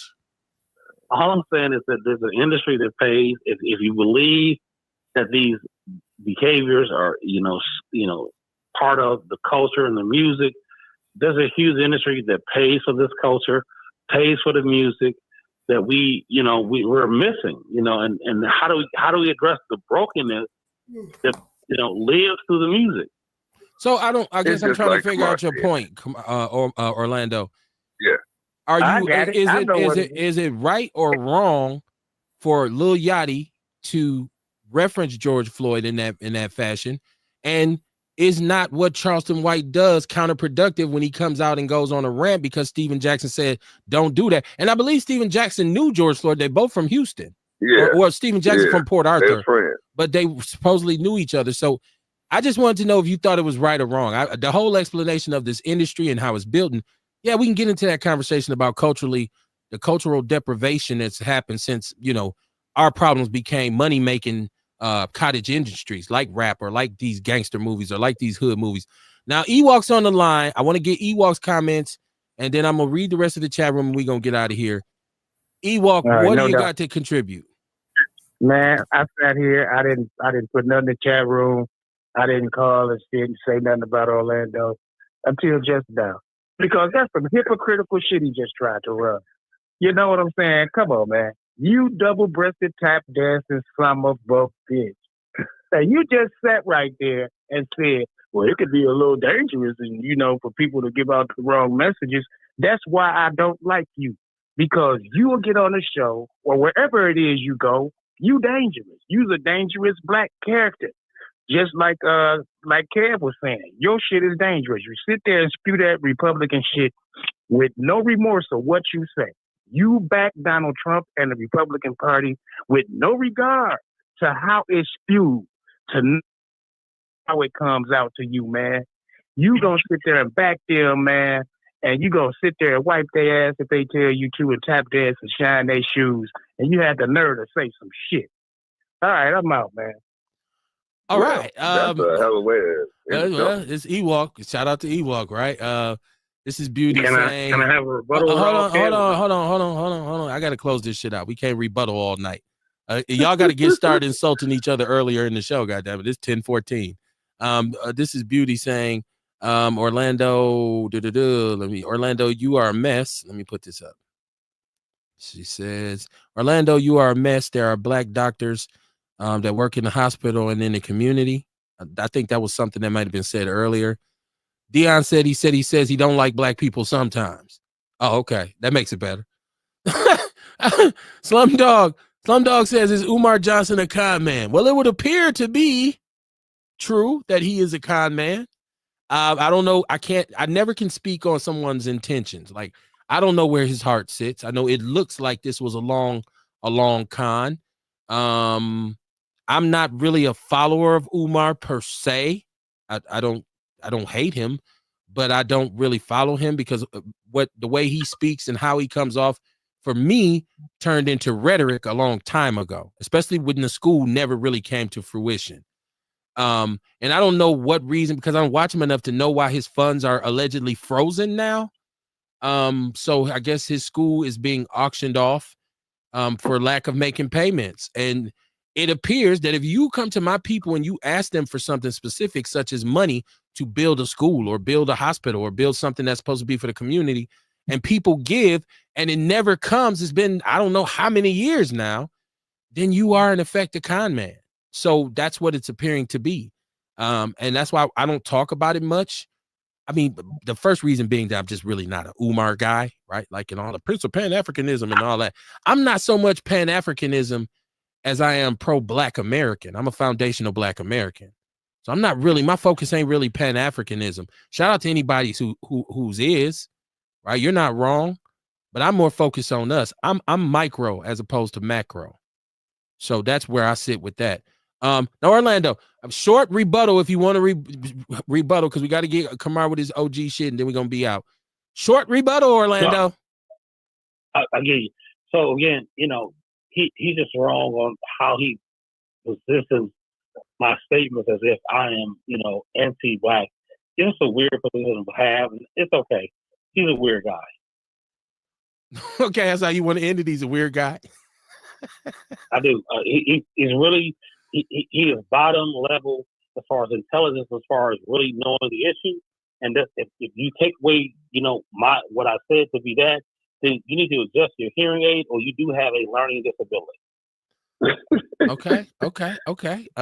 Then there's that. Kamar, hit us with some OG shit. You muted. Real OGs know, if you don't sacrifice for your dreams gonna be the sacrifice. Stop me when I'm lying. There we go, baby. There we go. Be the change you want to see, man. Hopefully your contribution to the community outweighs your criticism of the community. With that said, I will see y'all Wednesday night, man. Peace and love. Shout out to Sean Moe. Shout out to Pastor Lanier. Shout out to Orlando. Shout out to Erica Hunt. Shout out to Mama Jenkins. Shout out to Brenda Peterson. Shout out to everybody who fuck with Outlaw Radio. Gmo Capone. Peace and love, man. Peace and love. Peace.